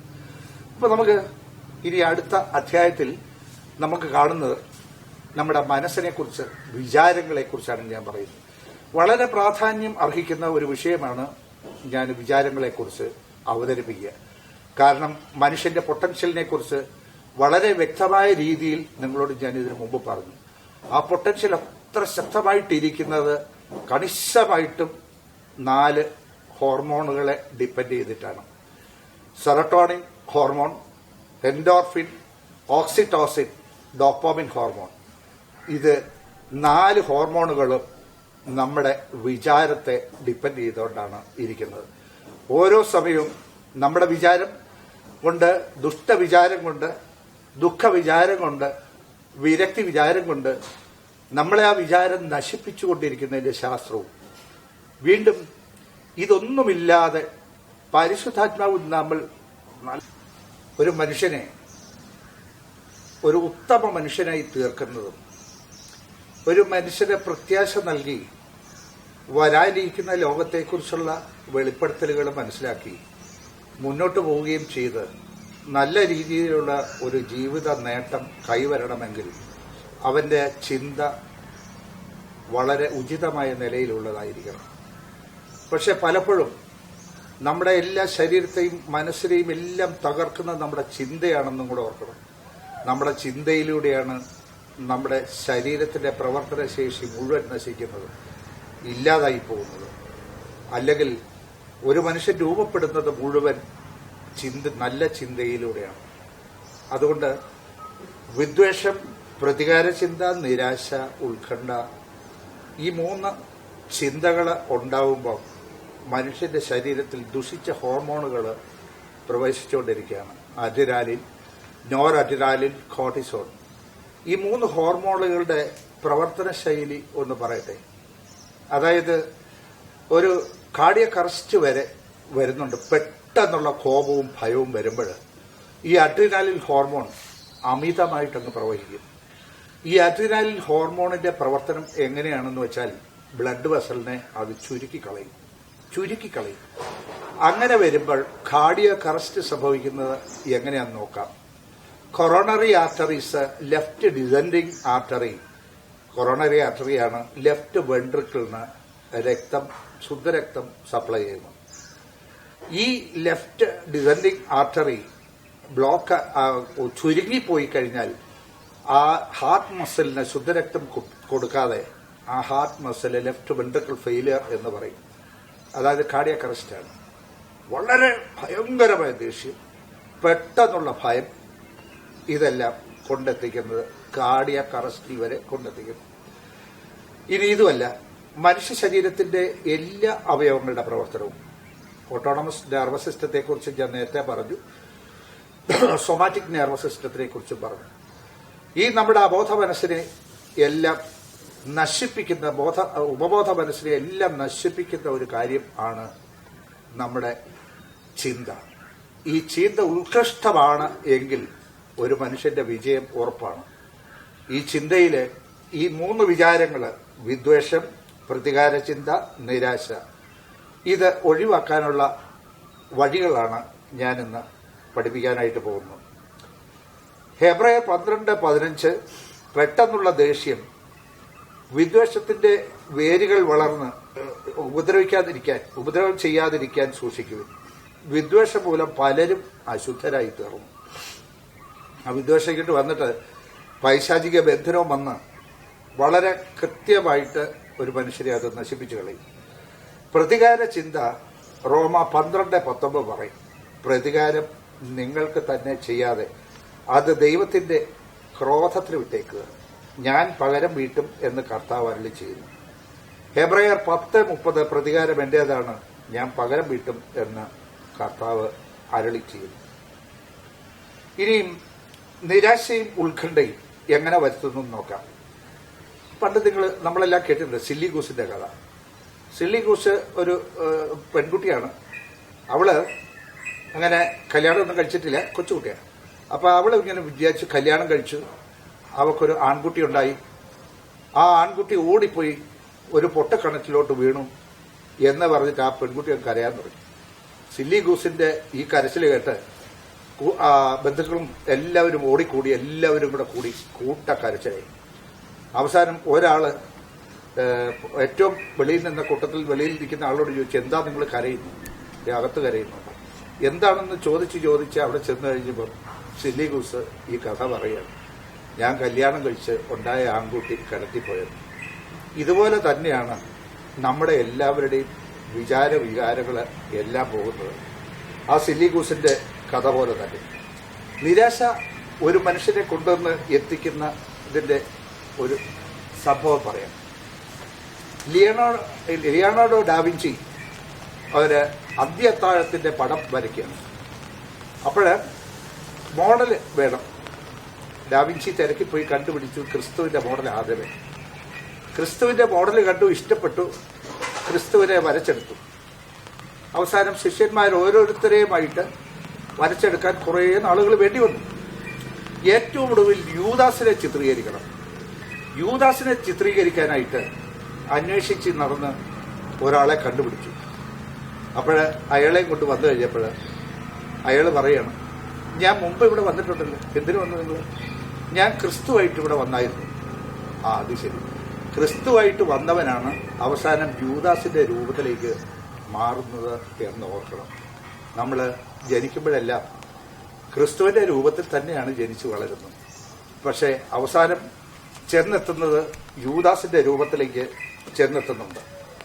അതുകൊണ്ട് ലൂക്ക 12:25 പറയുന്ന, ആകുലപ്പെടുന്നതുകൊണ്ട് ആയുഷിന്റെ ഒരു മുഴം പോലും കൂട്ടാൻ പറ്റുകയില്ല. 29 വചനം പറഞ്ഞ്, എന്ത് തിന്നുമെന്നോ എന്ത് കുടിക്കുമെന്നോ ഓർത്ത്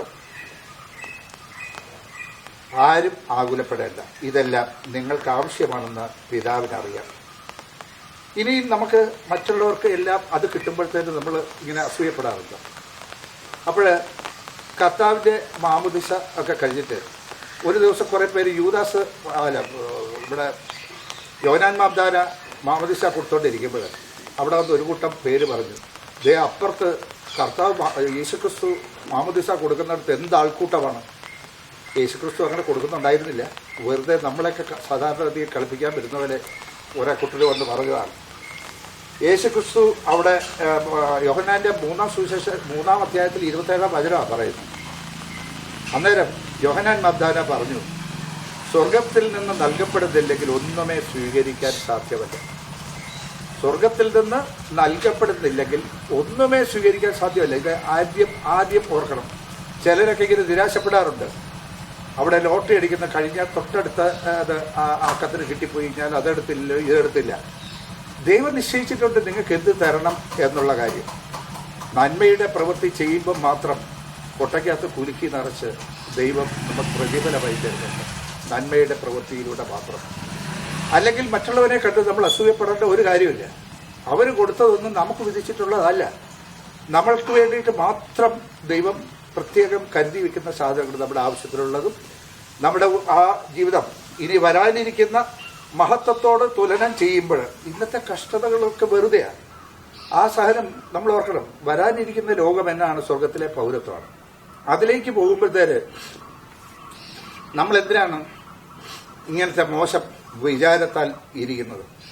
അതുകൊണ്ട് നമുക്ക് യോഹന്നാന്റെ സുവിശേഷത്തിലെ 11-ാം അധ്യായത്തിൽ 11-ാം വചനം നമുക്കൊന്ന് എടുക്കാം. അവിടെ കർത്താവിനെ വിധിക്കാനായിട്ട് വന്നപ്പോഴാണ് ഒരു ചോദ്യം ഒന്ന് നിർത്തി. കർത്താവിനെ വിചാരണ ചെയ്യാനായിട്ട് പീലാത്തോസിന്റെ അടുക്കൽ എത്തിച്ചപ്പോഴാണ് പീലാത്തോസ് കർത്താവിനൊരു കുറ്റവും കാണുന്നില്ല. നീ എന്തൊക്കെയാണ് പറഞ്ഞത്, അവരോട് പറഞ്ഞതെന്ന് ചോദിക്കുമ്പം പറഞ്ഞത് കേട്ടവരോട് ചോദിക്കുക എന്ന് മറുപടി പറഞ്ഞു. അപ്പോൾ പീലാത്തോസിന്റെ ഒരു മറുപടിയുണ്ട്, നിന്നെ കൊല്ലാനും വെറുതെ വിടാനും ഉള്ള അധികാരം എനിക്കുണ്ട്, പിന്നെ നീ എന്തിനാണ് ഇങ്ങനെ സംസാരിക്കുന്നത്? കർത്താവ് 19-ാം അധ്യായത്തിലെ 11-ാം വചനം പറയുന്നു, ഉന്നതത്തിൽ നിന്ന് നൽകപ്പെട്ടില്ലായിരുന്നുവെങ്കിൽ ഒരധികാരവും എന്റെ മേൽ നിനക്കുണ്ടാകുമായിരുന്നില്ല. ഉന്നതത്തിൽ നിന്ന് നൽകപ്പെട്ടത് കൊണ്ട് മാത്രമാണ് നമ്മൾ വിചാരണയ്ക്ക് വിധേയമാകുന്നത്. അല്ലെങ്കിൽ ഒരു അധികാരവും നമ്മുടെ മേൽ അവന് ഉണ്ടാകുകയില്ല. നമുക്ക് ഓർക്കേണ്ടത് ഒരു കാര്യം, നമ്മൾ ഒരിക്കലും ഈ നമ്മളെ പീഡിപ്പിക്കപ്പെടും എന്നോർത്ത് വിഷമിക്കേണ്ട കാര്യമൊന്നുമില്ല. ഫിലിപ്പിയർ 1:27 പറയുന്നു, എതിരാളികളിൽ നിന്നുള്ള യാതൊന്നിനെയും നിങ്ങൾ ഭയപ്പെടേണ്ട, അത് ദൈവത്തിൽ നിന്നുള്ള അടയാളമാണ്. എതിരാളിയുടെ നാശത്തിനും നിന്റെ രക്ഷയുടെയും അടയാളം ആണ് എന്ന് ഫിലിപ്പിയർ പറയുന്നു. റോമ 8:28 പറയുന്നു, ദൈവത്തെ സ്നേഹിക്കുന്നവർക്ക് അവിടുത്തെ പദ്ധതി അനുസരിച്ച് വിളിക്കപ്പെട്ടവർക്ക് എല്ലാം നന്മയ്ക്കായി പരിണമിക്കും. ജെറമിയ 29:11 പറയുന്നു, നിന്നെക്കുറിച്ചൊരു പദ്ധതി ദൈവത്തിലുണ്ട്, അത് നന്മയ്ക്കായിട്ടുള്ളതാണ്, നിന്റെ ക്ഷേമത്തിനായിട്ടുള്ളതാണ്, നിന്റെ നാശത്തിനായിട്ടുള്ളതല്ല. ഓർക്കുക, എന്തെല്ലാം ദുരിതങ്ങൾ എന്തെല്ലാം വരുന്നുണ്ടെങ്കിലും നിന്റെ ക്ഷേമത്തിനായിട്ടുള്ളതാണ്. സ്വർഗത്തിലെ പൗരത്വം ഉറപ്പിക്കാൻ വേണ്ടിയിട്ടാണ് ഇതെല്ലാം, ഈ കഷ്ടതകളും എല്ലാം വരുന്നത്. അപ്പം നിന്റെ വിചാരങ്ങളെ നമുക്ക് ഒന്ന് നിയന്ത്രിച്ചുകൊണ്ട് തന്നെ മുന്നോട്ട് പോകാനായിട്ട് ശ്രമിക്കാം. നമുക്കൊന്നിനെക്കുറിച്ചും ഭയപ്പെടേണ്ട. പല ഘട്ടങ്ങളിലും ഞാൻ പോലീസ് ഔദ്യോഗിക ജീവിതത്തിലും സാക്ഷ്യപ്പെടുത്തിയാൽ ചിലപ്പം അത് വീരകഥയായി മാറും. അതുകൊണ്ട് സാക്ഷ്യപ്പെടുത്തുന്നില്ല. അവിടെ സങ്കീർത്തനം 34:7 വചനം പറയുന്നു, ദൈവഭക്തർക്ക് കർത്താവിന്റെ ദൂതർ പാളയമടിച്ച് സംരക്ഷണം തരുമെന്നാണ്. നമ്മൾ ഒറ്റയ്ക്ക് പോലീസ് ഔദ്യോഗിക ജീവിതത്തിൽ ഒറ്റയ്ക്ക് പോരാടുമ്പോൾ അവിടെ നമ്മൾ ഒറ്റയ്ക്കാന്നല്ല, ധാരാളം പോലീസുകാർ കൂട്ടത്തിലുണ്ടെന്നാണ് മറ്റുള്ളവരുടെ വിചാരം വരുന്നത്. ഇതെന്റെ ജീവിതാനുഭവമാണ്. എന്റെ ജീവിതാനുഭവങ്ങളിൽ ഒരിക്കലും ഞാനത് വിളിച്ചു പറയത്തില്ല. കാരണം അത് പൊങ്ങച്ചമായി മാറും. അതുകൊണ്ടത് പറയത്തില്ല. അതുകൊണ്ടാണ് സങ്കീർത്തനം 34:7 ഇത് പറയുന്നത്. ഇനിയും നല്ല ചിന്ത നമ്മുടെ മനസ്സിലേക്ക് വരുവാണെങ്കിൽ നമുക്ക് ഓർക്കണം, 4 ഹോർമോണുകൾ, നമുക്ക് ഉചിതമായ ഹോർമോണുകളുണ്ട്. അവിടെ നമുക്ക് ആദ്യമേ ഡോപ്പോമിൻ ഹോർമോൺ എടുക്കാം. ഡോപ്പോമിൻ ഹോർമോൺ നന്നായിട്ട് ഉൽപ്പാദിക്കപ്പെടണം എന്നുണ്ടെങ്കിൽ നല്ല ചിന്തകൾ നമ്മളിൽ കടന്നുകൂടണം. നല്ല ചിന്തകളും പഠനങ്ങളും. ഇപ്പം ഞാനൊരു കാറ് വാങ്ങിച്ചിട്ട് 2 വർഷത്തേക്ക് ഉപയോഗിക്കാതെ ഇട്ടാൽ 2 വർഷം കഴിയുമ്പോൾ അതിന്റെ ബാറ്ററി ഉണ്ടാകത്തില്ല, കാർ ഓടിക്കാനും പറ്റത്തില്ല. അതുകൊണ്ട് ഈ തലച്ചോറ് വർക്ക് ചെയ്യിപ്പിച്ചോണ്ടേ ഇരിക്കണം. നമ്മളിൽ എന്തെല്ലാം പഠനങ്ങൾ നടത്തിയാലും, ഇപ്പം ഞാൻ പറഞ്ഞല്ലോ എനിക്ക് 74 വയസ്സായി, 80 വയസ്സായത് വരെ എന്നെ ജീവിക്കാൻ അനുവദിച്ചാലും നിരന്തരം ഞാൻ പഠിച്ചുകൊണ്ടിരിക്കും. ശാസ്ത്രവും വൈദ്യശാസ്ത്രവും എല്ലാ വിഷയങ്ങളും പഠിക്കാൻ എനിക്കിഷ്ടമാണ്. അതുകൊണ്ട് ഡോപ്പോമിൻ ഹോർമോൺ ഉണ്ടാകണം എന്നുണ്ടെങ്കിൽ പഠിക്കുകയും പറയുകയും പ്രവർത്തിക്കുകയും ചെയ്യേണ്ടി വരും. അപ്പോഴാണ് ഡോപ്പാമിൻ ഹോർമോൺ ധാരാളമായിട്ട് വരുന്നു, ന്യൂറോ ട്രാൻസ്മിറ്റേഴ്സ് നന്നായിട്ട് പ്രവർത്തിക്കുന്നു. ഇനിയും ഡോപ്പാമിൻ ഹോർമോൺ ഉണ്ടാകാനായിട്ട് കാപ്പി വളരെ നല്ലതാണെന്ന് ശാസ്ത്രം തെളിയിച്ചിട്ടുണ്ട്. എന്ന് പറഞ്ഞ് 10 ഗ്ലാസ് കാപ്പി കുടിക്കാമെന്നല്ല പറഞ്ഞത്. എല്ലാം നല്ലതാണെന്ന് പറയുന്നതും അതിന്റെ മിനിമൈസ് ചെയ്യണം. 2 ഗ്ലാസ് കാപ്പി എല്ലാ ദിവസവും കുടിക്കുകയാണെങ്കിൽ ഡോപ്പാമിൻ ഹോർമോൺ ധാരാളം പ്രൊഡ്യൂസ് ചെയ്യുന്നു. പക്ഷെ അതിനെ ജോലി ചെയ്യിപ്പിക്കുകയും കൂടെ ചെയ്യണം. സെറട്ടോണിൻ ഹോർമോൺ എന്താണ്? നമുക്ക് പാട്ട് കേൾക്കുകയും. ഇപ്പൊ കായികപ്പുറം ദാമോദരൻ തമ്പി ക്യാൻസർ വന്നു, എല്ലാവരും ഉപേക്ഷിച്ചു. ഞാൻ എന്റെ കുരിശ് വരുമ്പം അതിനെക്കുറിച്ച് ആ അദ്ദേഹത്തിൽ അത് പറയും. എല്ലാവരും ഉപേക്ഷിച്ചു, ആരുമില്ലായിരുന്നു. മകൻ എന്ത് ചെയ്തു? പാട്ട് പാടി ആ ക്യാൻസറിൽ നിന്ന് അപ്പന് മോചനം കൊടുത്തു. നോക്കണേ, ഈ പാട്ട് പാടി കേൾക്കുമ്പോൾ നമുക്ക് നല്ല പാട്ടുകൾ രാവിലെ എഴുന്നേറ്റാൽ ഒത്തിരി ഉണ്ടല്ലോ. മിക്കവാറും 4:30 മുതൽ ശാലോമിൽ പാട്ടുകളുണ്ടാവും, നല്ല വചന പ്രഘോഷങ്ങളുണ്ടാവും. ഇതെല്ലാം കേട്ട് നമുക്ക് ധാരാളം സെറട്ടോണിൻ ഹോർമോൺ നമ്മുടെ ശരീരത്തിൽ ഉൽപ്പാദിപ്പിക്കണം. നമ്മുടെ ആരോഗ്യത്തിന് വളരെ ഉത്തമമാണ് അത്. എൻഡോർഫിൻ എന്ന് പറയുന്ന ഹോർമോൺ നമ്മൾ ജോലിയെല്ലാം ചെയ്ത് സംതൃപ്തിയാകുന്നു. എല്ലാം പണികളെല്ലാം തീർത്ത് എന്തൊരു സുഖം, ഇന്ന് ചെയ്യാനുള്ള പണികൾ കൂടെ തീർത്തു, നാളെ ഞാൻ എന്ത് ചെയ്യണം, അതിനെക്കുറിച്ച് ഓർത്തറിയണം. ജോലി ചെയ്തും പഠിക്കുന്നത് പൂർത്തിയാക്കാതെയും ഇരിക്കുകയാണെങ്കിൽ നമ്മളിൽ ഒരു തരം ഉത്കണ്ഠ, നിരാശ ഇതെല്ലാം ഉണ്ടായിത്തീരും. അതുകൊണ്ട് അവരവരുടെ ജോലികളെല്ലാം ക്രമമായിട്ട് പൂർത്തീകരിക്കുമ്പോഴും സൽപ്രവർത്തികൾ ചെയ്യുമ്പോൾ നമുക്കുണ്ടാകുന്ന ഒരു രസമുണ്ട്. ഈ പാവപ്പെട്ടവരെ നമ്മുടെ ഏത് ഇതിൽപ്പെട്ടവരാണെങ്കിലും അവരനുഭവിക്കുന്ന കഷ്ടതയുടെ കെട്ടുകൾ പൊട്ടിക്കുകയും മർദ്ദിതരെ സ്വതന്ത്രരാക്കുകയും എല്ലാ നുഖങ്ങളും ഒടിക്കുകയും ചെയ്യുന്ന ഉപവാസത്തെ യേശയ്യ 58 പറയുന്ന പോലെ ചെയ്താൽ എന്തൊരു സംതൃപ്തി, എന്തൊരു രസമാണ് നമുക്കുണ്ടാകുന്നത്. അത് എൻഡോർഫിൻ എന്ന് പറയുന്ന ഹോർമോൺ ധാരാളമായിട്ട് ഉണ്ടാവും. ഇനിയും ഓക്സിറ്റോസിൻ, 4ാമത്തെ ഹോർമോൺ ഓക്സിറ്റോസിൻ, ടോക്സിൻ അല്ല കേട്ടോ, ടോസിൻ. ലവ് ഹോർമോൺ എന്നാ പറയുന്നത്. സ്നേഹം സ്വതവേ ഉണ്ടായിരിക്കണം ഒരു മനുഷ്യന്. സ്വതസിദ്ധമായിട്ട് നമുക്ക് സ്നേഹം, കരുണ, അതുപോലെ തന്നെ സെൽഫിഷ്നെസ്, അസൂയ ഇതൊക്കെ ഉണ്ടാകുന്നത് പാരമ്പര്യ ശാസ്ത്രപ്രകാരം അത് വളരെ കൂടുതൽ സ്വാധീനിക്കുന്നു, ഇൻഹെറിറ്റഡ് ക്യാരക്ടറാണ് എന്ന് ശാസ്ത്രകാരന്മാർ ഒരു കൂട്ടര് പറയുന്നു.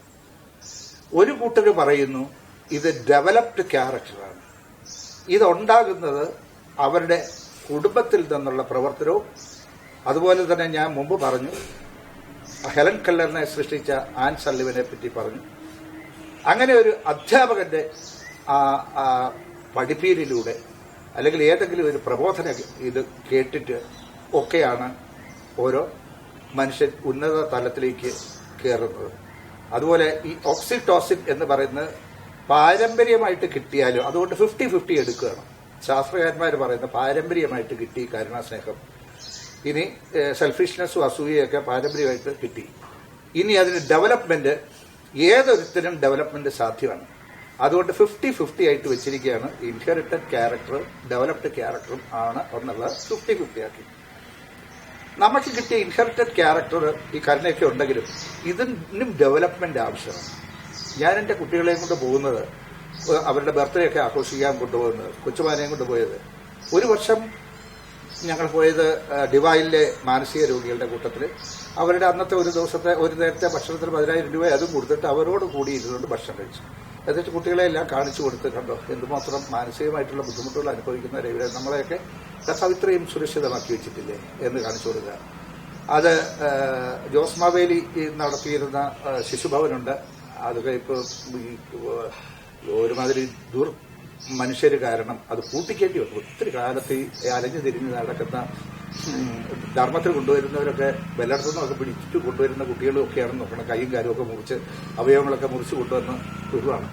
അവരെ കൊണ്ടുവന്ന് ചർച്ചയിരുന്നതാണ് ജനസേവാ ശിശുഭവൻ. അവരുടെ കുട്ടികളുടെ കൂട്ടത്തിൽ ഇറച്ചിക്കറിയും കൂട്ടി ചോറും നിന്നതിന് 4,500 രൂപയാണ് ഒരു നേരത്തെ ഭക്ഷണം ഉണ്ടായിട്ടുള്ളത്. ഞാൻ എൻ്റെ കൊച്ചുകുട്ടികളെ എല്ലാവരെയും കൂടെ കൊണ്ടുപോയിട്ട് അവിടെ കൊണ്ടുവന്ന് അവരുടെ കൂട്ടത്തിൽ ഇരുന്ന് ഭക്ഷണം പറഞ്ഞ് അവർക്ക് സമ്മാനങ്ങളും ചോക്ലേറ്റ്സും ഒക്കെ വിതരണം ചെയ്ത് അവിടുന്ന് പോരുന്നു. ഈ നമുക്ക് പറയാം ജീവിച്ചിരിക്കുന്ന ഒരു സെയിന്റ് ഉണ്ട്, തോമസ്. മെഡിക്കൽ കോളേജിന്റെ അടുത്ത് ഇത് നടത്തുകയാണ്. അത് പി യു തോമസ് മെഡിക്കൽ കോളേജിലെ ഒരു പ്യൂണായിരുന്നു. നോക്കണേ, ഒരു മകന് സെറിബ്രൽ പ്ലാസി വന്ന വിഷത അനുഭവിക്കുക. എന്നിട്ടും മാനസിക രോഗികളെ വഴിയിൽ നിന്ന് പിടിച്ചുകൊണ്ട് വന്ന് വീട്ടിൽ താമസിപ്പിച്ചു, കുളിച്ചു വൃത്തിയാക്കി. അവസാനം അത് ഡോക്ടേഴ്സും ഒക്കെ കൂടെ സഹകരിച്ച് നല്ലൊരു ഓർഗനൈസേഷനായി മാറി. ഇന്നും ആ മനുഷ്യൻ, ഞാൻ പറയാൻ, ജീവിച്ചിരിക്കുന്ന ഒരു സെയിന്റാണ്. അവിടെയും ഞങ്ങൾ പോകും. അവിടെ പോകുമ്പോഴൊക്കെ കാണുന്ന അവസരത്തിലൊക്കെ വളരെ കൃത്യമായിട്ട് അവിടെ സേവനത്തിന് വന്നവരെയൊക്കെ കണ്ടാൽ നമുക്കതൊരു വല്ലാത്ത നല്ല അനുഭവങ്ങൾ ഉണ്ടാക്കും. അവിടെ അടുക്കളയിൽ കൂടെ ഞങ്ങൾ പോകുമ്പോൾ, മക്കളും കൊച്ചുമക്കളൊക്കെ ആയിട്ടാണ് പോകുമ്പോൾ അടുക്കളയിൽ കൂടെ ഒരുമാതിരി കണ്ടാൽ കൊള്ളാവുന്ന ഒരു സ്ത്രീ, മിഡിൽ ഏജിലാണ്, സാരിയൊക്കെ വലിച്ചെടുത്ത് അവർ ഓടി നടന്ന് അടുക്കള വേല ഒക്കെ ചെയ്യണം. നല്ല പണികളെല്ലാം ചെയ്ത് കഴിഞ്ഞപ്പോൾ എൻ്റെ കൂടെ കാഞ്ഞിരപ്പള്ളിക്കാരൻ ഒരാളുണ്ടായിരുന്നു. അയാൾ പറഞ്ഞ്, എന്തെല്ലാം വിരുന്നുകാർ വന്നാലും എൻ്റെ ഭാര്യയ്ക്കൊക്കെ എപ്പോഴും ഓർമ്മ, ഇതിനെ അടിച്ചോണ്ട് പോയി കഴിഞ്ഞാൽ അത് എൻ്റെ കുടുംബം രക്ഷപ്പെട്ടു എന്ന് പറഞ്ഞ് അയാൾ അവിടെ നിൽക്കുക. വരുന്നുണ്ട്, ഞങ്ങൾ പോവാന്ന് പറഞ്ഞത് ഞങ്ങൾ പോകും. അത് കഴിഞ്ഞപ്പോഴത്തേനാണ് അത് അയാൾ ഓടി വന്നിട്ട് എന്നോട് പറയുകയാണ്, അബദ്ധം പറ്റില്ല, അതൊരു ഡോക്ടറായിരുന്നു, അവിടെ സേവനം ചെയ്തത് ഒരു ഡോക്ടറായിരുന്നു കേട്ടോ. അപ്പോൾ ഒരു ആർമി ഓഫീസർ, കമ്മീഷൻ്റെ ഓഫീസർ, മേജറാണ്, ഒരു യുവാവ് അവിടെ വരുന്നുണ്ട്. അയാൾ മുമ്പിൽ ഈ മാനസിക രോഗിയെ പിടിച്ച് കുളിപ്പിച്ചുകൊണ്ടിരിക്കുക അതിൻ്റെ. അപ്പോൾ ചോദിച്ച് വന്നു കഴിഞ്ഞപ്പോഴത്തേന് അയാൾക്ക് 1 മാസത്തെ അവധി കിട്ടി. ഇതിൻ്റെ അകത്ത് സർവീസ് നടത്താം എന്ന് വിചാരിച്ചുകൊണ്ട് വന്നിരിക്കുക. നമുക്ക് ഏത് ഡിപ്പാർട്ട്മെൻറ്റിലും, പട്ടാളത്തിലെ മേജറാണ്, കമ്മീഷൻ്റെ ഓഫീസറാണ്, യുവാവ് 10 വയസ്സേ ഉള്ളൂ. അവൻ പോലും ചെയ്യുന്ന സേവനങ്ങൾ മറ്റുള്ള കുട്ടികൾക്ക് നമ്മൾ കാണിച്ചു കൊടുക്കുക. ഇതെന്താണ് സേവനം. അതുകൊണ്ട് ഇന്ന് ജീവിതത്തിൽ എൻ്റെ മക്കളെ, കൊച്ചുമക്കളെയും ആ നിലയിലേക്ക് വളർത്താൻ ഇങ്ങനെ കാണിച്ചു കൊടുത്താൽ സാധിച്ചത്. അപ്പോൾ ഓക്സിറ്റോസിൻ എന്ന് പറയുന്ന ഹോർമോൺ ഉണ്ടാകണം എന്നുണ്ടെങ്കിൽ കരുണ എന്ന് പറയുന്ന വികാരത്തിന് അതിൻ്റെ ഡെവലപ്മെന്റ് ധാരാളമായിട്ട് കിട്ടണം എന്നുണ്ടെങ്കിൽ ഇങ്ങനെ വേണം ചെയ്യാനായിട്ട്. കരുണ, ആ കരുണയുള്ളവൻ സ്നേഹിക്കും, എല്ലാവരെയും സ്നേഹിക്കും. മരങ്ങളെയും വൃക്ഷങ്ങളെയും ചെടികളെയും കോഴികളെ വളർത്തുന്നുണ്ടെങ്കിൽ കോഴികളെയും പശുക്കളെയും എല്ലാത്തിനെയും സ്നേഹിക്കുക. എല്ലാത്തിനെയും സ്നേഹിക്കുക വഴി ഈ ഓക്സിറ്റോസിൻ ധാരാളമായിട്ട് ശരീരത്തിലേക്ക് കയറിക്കൊണ്ടിരിക്കുകയാണ്. ഇങ്ങനെ ഈ 4 ഹോർമോണുകൾ ശരീരത്തിലേക്ക് കിട്ടുന്ന വഴികൾ ഞാൻ പറഞ്ഞു. സെറട്ടോണിൻ, ചില ഭക്ഷണ പദാർത്ഥങ്ങളിൽ നിന്ന് കിട്ടുന്ന കൈതച്ചക്ക നെല്ലൊക്കെ സെറട്ടോണിൻ കിട്ടുമെന്ന് ശാസ്ത്രം പറയുന്നുണ്ട്. എന്നാലും സംതൃപ്തിയോട് കൂടിയിട്ടുള്ള ഭക്ഷണം കഴിക്കുന്നതിലൂടെയും ഈ ഹോർമോണുകൾ ശരീരത്തിലേക്ക് കലരുന്നുണ്ട്. ഇനി പാട്ട് പാടുമ്പോൾ ഓക്സിറ്റോസിൻ ആ സമയത്ത് നല്ല പാട്ട് പാടുമ്പോൾ, അതുകൊണ്ട് ഓർഗൻസ് ഒക്കെ വായിക്കാനും ഒക്കെ പിള്ളേരെ പഠിപ്പിക്കുന്നത് വളരെ നല്ലതാണ്. ഈ ഓർഗൻസ് വായിക്കുകയും സംഗീതം ആസ്വദിക്കുകയും ഒക്കെ ചെയ്യുമ്പോൾ ഈ നല്ല 4 ഹോർമോണും അന്നേരം ശക്തമായി മനുഷ്യ ശരീരത്തിലേക്ക് പ്രവേശിക്കുന്നുണ്ട്. അതുകൊണ്ട് നമുക്ക് ഉത്കണ്ഠ എന്ന് പറയുന്ന ഒരു സംഗതി, നിരാശ, ഇതൊന്നും നമ്മളെ നശിപ്പിച്ച് കളയുന്ന ഇതിൽ നിന്ന് മോചനം കിട്ടണം. കാരണം നമ്മൾ പറയുന്നു, മോശയോട് കർത്താവ് പറയുന്നു ഇസ്രായേലുകാരെ ഈജിപ്തിൽ നിന്ന് മോചിപ്പിക്കാൻ. അയ്യോ, എനിക്ക് അതിന് കഴിവില്ല, ഞാനൊരു വിക്കനാണ് എന്ന് പറഞ്ഞിട്ട് കർത്താവ് ബലപ്പെടുത്തി വിടുകയാണ്. ഭയപ്പെടേണ്ട, ഞാൻ നിന്നോട് കൂടെയുണ്ട്. ജോഷുവയുടെ പുസ്തകത്തിൽ ജോഷുവയോട് പറയുന്നുണ്ട്, ഭയപ്പെടേണ്ട, 1-ാം അധ്യായത്തിൽ ഭയപ്പെടേണ്ട, ഞാൻ നിന്നോട് കൂടെയുണ്ട് എന്ന് പറയുന്നു. ഇനി ഏശയ്യായുടെ പുസ്തകത്തിൽ 43-ലും 41-ലും പറയുന്നു, 43-ൽ പറയുന്നത്, നീ നദികളിലൂടെ കടന്നുപോയാൽ അവിടെ ആ നദികൾ നിന്നെ മുക്കിക്കളയുകയില്ല, അഗ്നിയിലൂടെ കടന്നുപോയാൽ അത് നിന്നെ പൊള്ളലേൽപ്പിക്കുകയുമില്ല. അതുകൊണ്ട് ഞാനത് വായിക്കാം. ഭയപ്പെടേണ്ട, ഞാൻ നിന്നെ രക്ഷിച്ചിരിക്കുന്നു. 43:1 മുതലുള്ള വചനങ്ങളാണ്. ഭയപ്പെടേണ്ട, ഞാൻ നിന്നെ രക്ഷിച്ചിരിക്കുന്നു, നിന്നെ പേര് ചൊല്ലി വിളിച്ചിരിക്കുന്നു, നീ എന്റേതാണ്. സമുദ്രത്തിലൂടെ കടന്നു പോകുമ്പോൾ ഞാൻ നിന്നോട് കൂടെ ഉണ്ടായിരിക്കും, നദികൾ കടക്കുമ്പോൾ അത് നിന്നെ മുക്കിക്കളയുകയില്ല, അഗ്നിയിലൂടെ നടന്നാലും നിനക്ക് പൊള്ളലേൽക്കുകയില്ല, ജ്വാല നിന്നെ ദഹിപ്പിക്കുകയുമില്ല. ഞാൻ നിന്റെ ദൈവമായ കർത്താവും രക്ഷകനും ആണ്. ഭയപ്പെടേണ്ട, ഞാൻ നിന്നോട് കൂടെയുണ്ട്. ഇനി 41-ാം അധ്യായത്തിൽ പറയുന്നു നോക്കാം. ഞാൻ നിന്നെ തെരഞ്ഞെടുത്തു, ഇനി ഒരിക്കലും ഉപേക്ഷിക്കുകയില്ല. ഭൂമിയുടെ അതിർത്തികളിൽ നിന്ന് ഞാൻ നിന്നെ തെരഞ്ഞെടുത്തു. വിദൂര ദിക്കുകളിൽ നിന്ന് ഞാൻ നിന്നെ വിളിച്ചു. ഭയപ്പെടേണ്ട, ഞാൻ നിന്നോട് കൂടെയുണ്ട്. സംഭ്രമിക്കേണ്ട, ഞാനാണ് നിന്റെ ദൈവം. ഞാൻ നിന്നെ ശക്തിപ്പെടുത്തുകയും സഹായിക്കുകയും ചെയ്യും. എന്റെ വിജയകരമായ വലതു കൈകൊണ്ട് ഞാൻ നിന്നെ താങ്ങി നിർത്തും.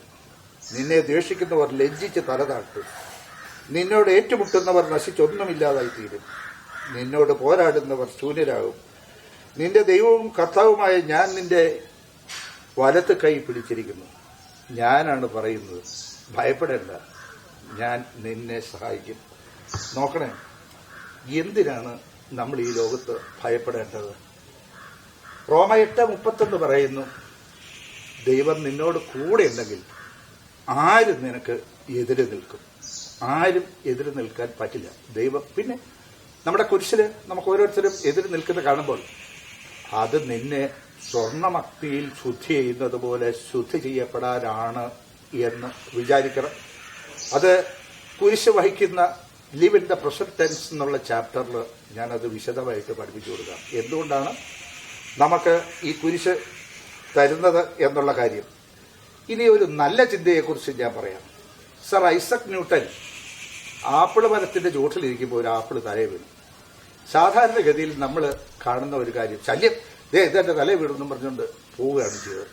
ആളുകളെല്ലാം നമ്മൾ ഓരോ സമയത്തും ദേഷ്യപ്പെടുന്നതെല്ലാം കാണാറുണ്ട്. പല സമയത്തും ദേഷ്യപ്പെടുന്ന സ്ത്രീകളെയും ഒക്കെ പുരുഷന്മാരെയൊക്കെ കാണാം. എപ്പോഴും ദേഷ്യം, അങ്ങോട്ട് പോയാൽ ദേഷ്യം, ഇങ്ങോട്ട് പോയാൽ ദേഷ്യം. ഈ നശിച്ച ഹോർമോൺ ആ സമയത്ത് ശരീരത്തിലേക്ക് കയറുകയെന്ന് അവരറിയുന്നില്ല. അവരെ തന്നെ നശിപ്പിക്കുക, അവരുടെ പൊട്ടൻഷ്യൽ എല്ലാം എടുത്തു കളയുക ചെയ്യുന്നത്. പക്ഷേ സർ ഐസക് ന്യൂട്ടന്റെ തലയിൽ ആപ്പിൾ വീണപ്പം ഐസക് ന്യൂട്ടൻ വിചാരിച്ചു, ഇതെന്തുകൊണ്ടാണ് എന്റെ തലയിലോട്ട് ഈ മുകളിൽ നിന്ന് താഴത്തോട്ട് വീണത്? അങ്ങനെയാണ് ഗ്രാവിറ്റേഷണൽ ഫോഴ്സ് കണ്ടുപിടിക്കുന്നത്. തോട്ട് എക്സ്പെരിമെന്റ് എന്ന് പറയുന്നത്. തോട്ട് എക്സ്പെരിമെന്റ്, വിചാരത്താലുള്ള പരീക്ഷണങ്ങൾ. ഈ വിചാരത്താലുള്ള പരീക്ഷണം നമുക്ക് നല്ല, ഞാൻ മുമ്പ് പറഞ്ഞത് കർത്താവിന്റെ 7 മരണമൊഴികളെ കുറിച്ച് പറഞ്ഞു.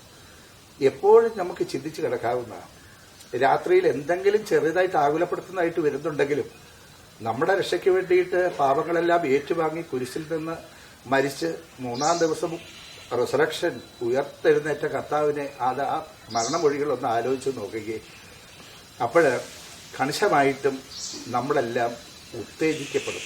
ആ മരണമൊഴികൾ ശ്രദ്ധിച്ചാൽ, ഓർത്താൽ. അപ്പോൾ ഓർക്കാൻ നമുക്ക് നല്ല കാര്യങ്ങളുണ്ട്. ഈ ദുഷിച്ച കാര്യങ്ങളെല്ലാം നമ്മുടെ ഇതിൽ നിന്നെല്ലാം കളയണം. റൗളിംഗ് ഹാരി പോട്ടറെ ഉണ്ടാക്കി 12 പബ്ലിഷേഴ്സിൻ്റെ അടുത്ത് ചെന്നു.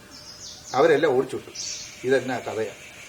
പക്ഷേ ഒരു പബ്ലിഷറിൻ്റെ അടുത്ത് ചെന്നപ്പം ഓടിച്ചു വിട്ടതിൻ്റെ പുറമെ അയാളുടെ കുട്ടി അതെടുത്ത് വെച്ച് സന്തോഷകരമായിട്ട് വായിക്കുന്നു, ചിരിച്ച് കളിച്ച്. അതാണ് അത്രയും ഫേമസായ ഹാരി പോട്ടർ ഇന്ന് വെളിയിൽ വന്നത്. പലപ്പോഴും നമുക്കോർക്കാം, ഈ ഒരു സമാധാനം എന്ന് പറയുന്നത് അത് നമുക്ക് വാങ്ങിച്ചെടുക്കാൻ പറ്റുന്ന ഒരു സംഗതി ആണ്. അതുകൊണ്ട് കർത്താവിലത് വിശ്വസിക്കുക. ആ വാങ്ങിച്ചെടുക്കുന്ന കാര്യത്തെക്കുറിച്ച് പ്രതികാരം ചെയ്യാതിരിക്കുക, നല്ല ചിന്തകളെല്ലാം ചെയ്യുക, മാത്രമായിട്ട് പോവുക. ഇനി തോമസ് ആൽവ എഡിസന്റെ പരീക്ഷശാലയ്ക്ക് തീ പിടിച്ചു. അപ്പോൾ ഭാര്യയും മക്കളെയും വിളിച്ചിട്ട് തോമസ് ആൽവ എഡിസൺ കാണിച്ചു കൊടുക്കുകയാണ്. അയ്യോ, എന്തൊരു ഫ്ലെയിം! ഇത് കാണാം, ഇതുപോലൊരു ഫ്ലെയിം ഞാൻ ജീവിതത്തിൽ ഇന്നേ വരെ കണ്ടിട്ടില്ല. അതായത് ആ മനുഷ്യരെ വളർത്തിയെടുത്ത കാര്യം ആദ്യത്തെ ചാപ്റ്ററുകളിൽ ഞാൻ പറഞ്ഞു. ബൈബിള് കൊണ്ട് അമ്മ പഠിപ്പിച്ചുയർത്തിയെടുത്ത ഒരു മനുഷ്യനാണ്. ആ മനുഷ്യന്റെ പരീക്ഷശാല മുഴുവൻ കത്തിപ്പോകുമ്പോഴും ഇതെന്തൊരു ഫ്ലെയിം! ജീവിതത്തിൽ ഇന്നേ വരെ കാണാത്ത അഗ്നിജ്വാലയാണല്ലോ ഇത് എന്ന് പറയുന്ന കാര്യം. യോഹന്നാൻ 14:27 പറയുന്നു, ഞാൻ നിങ്ങൾക്ക് സമാധാനം നൽകുന്നു.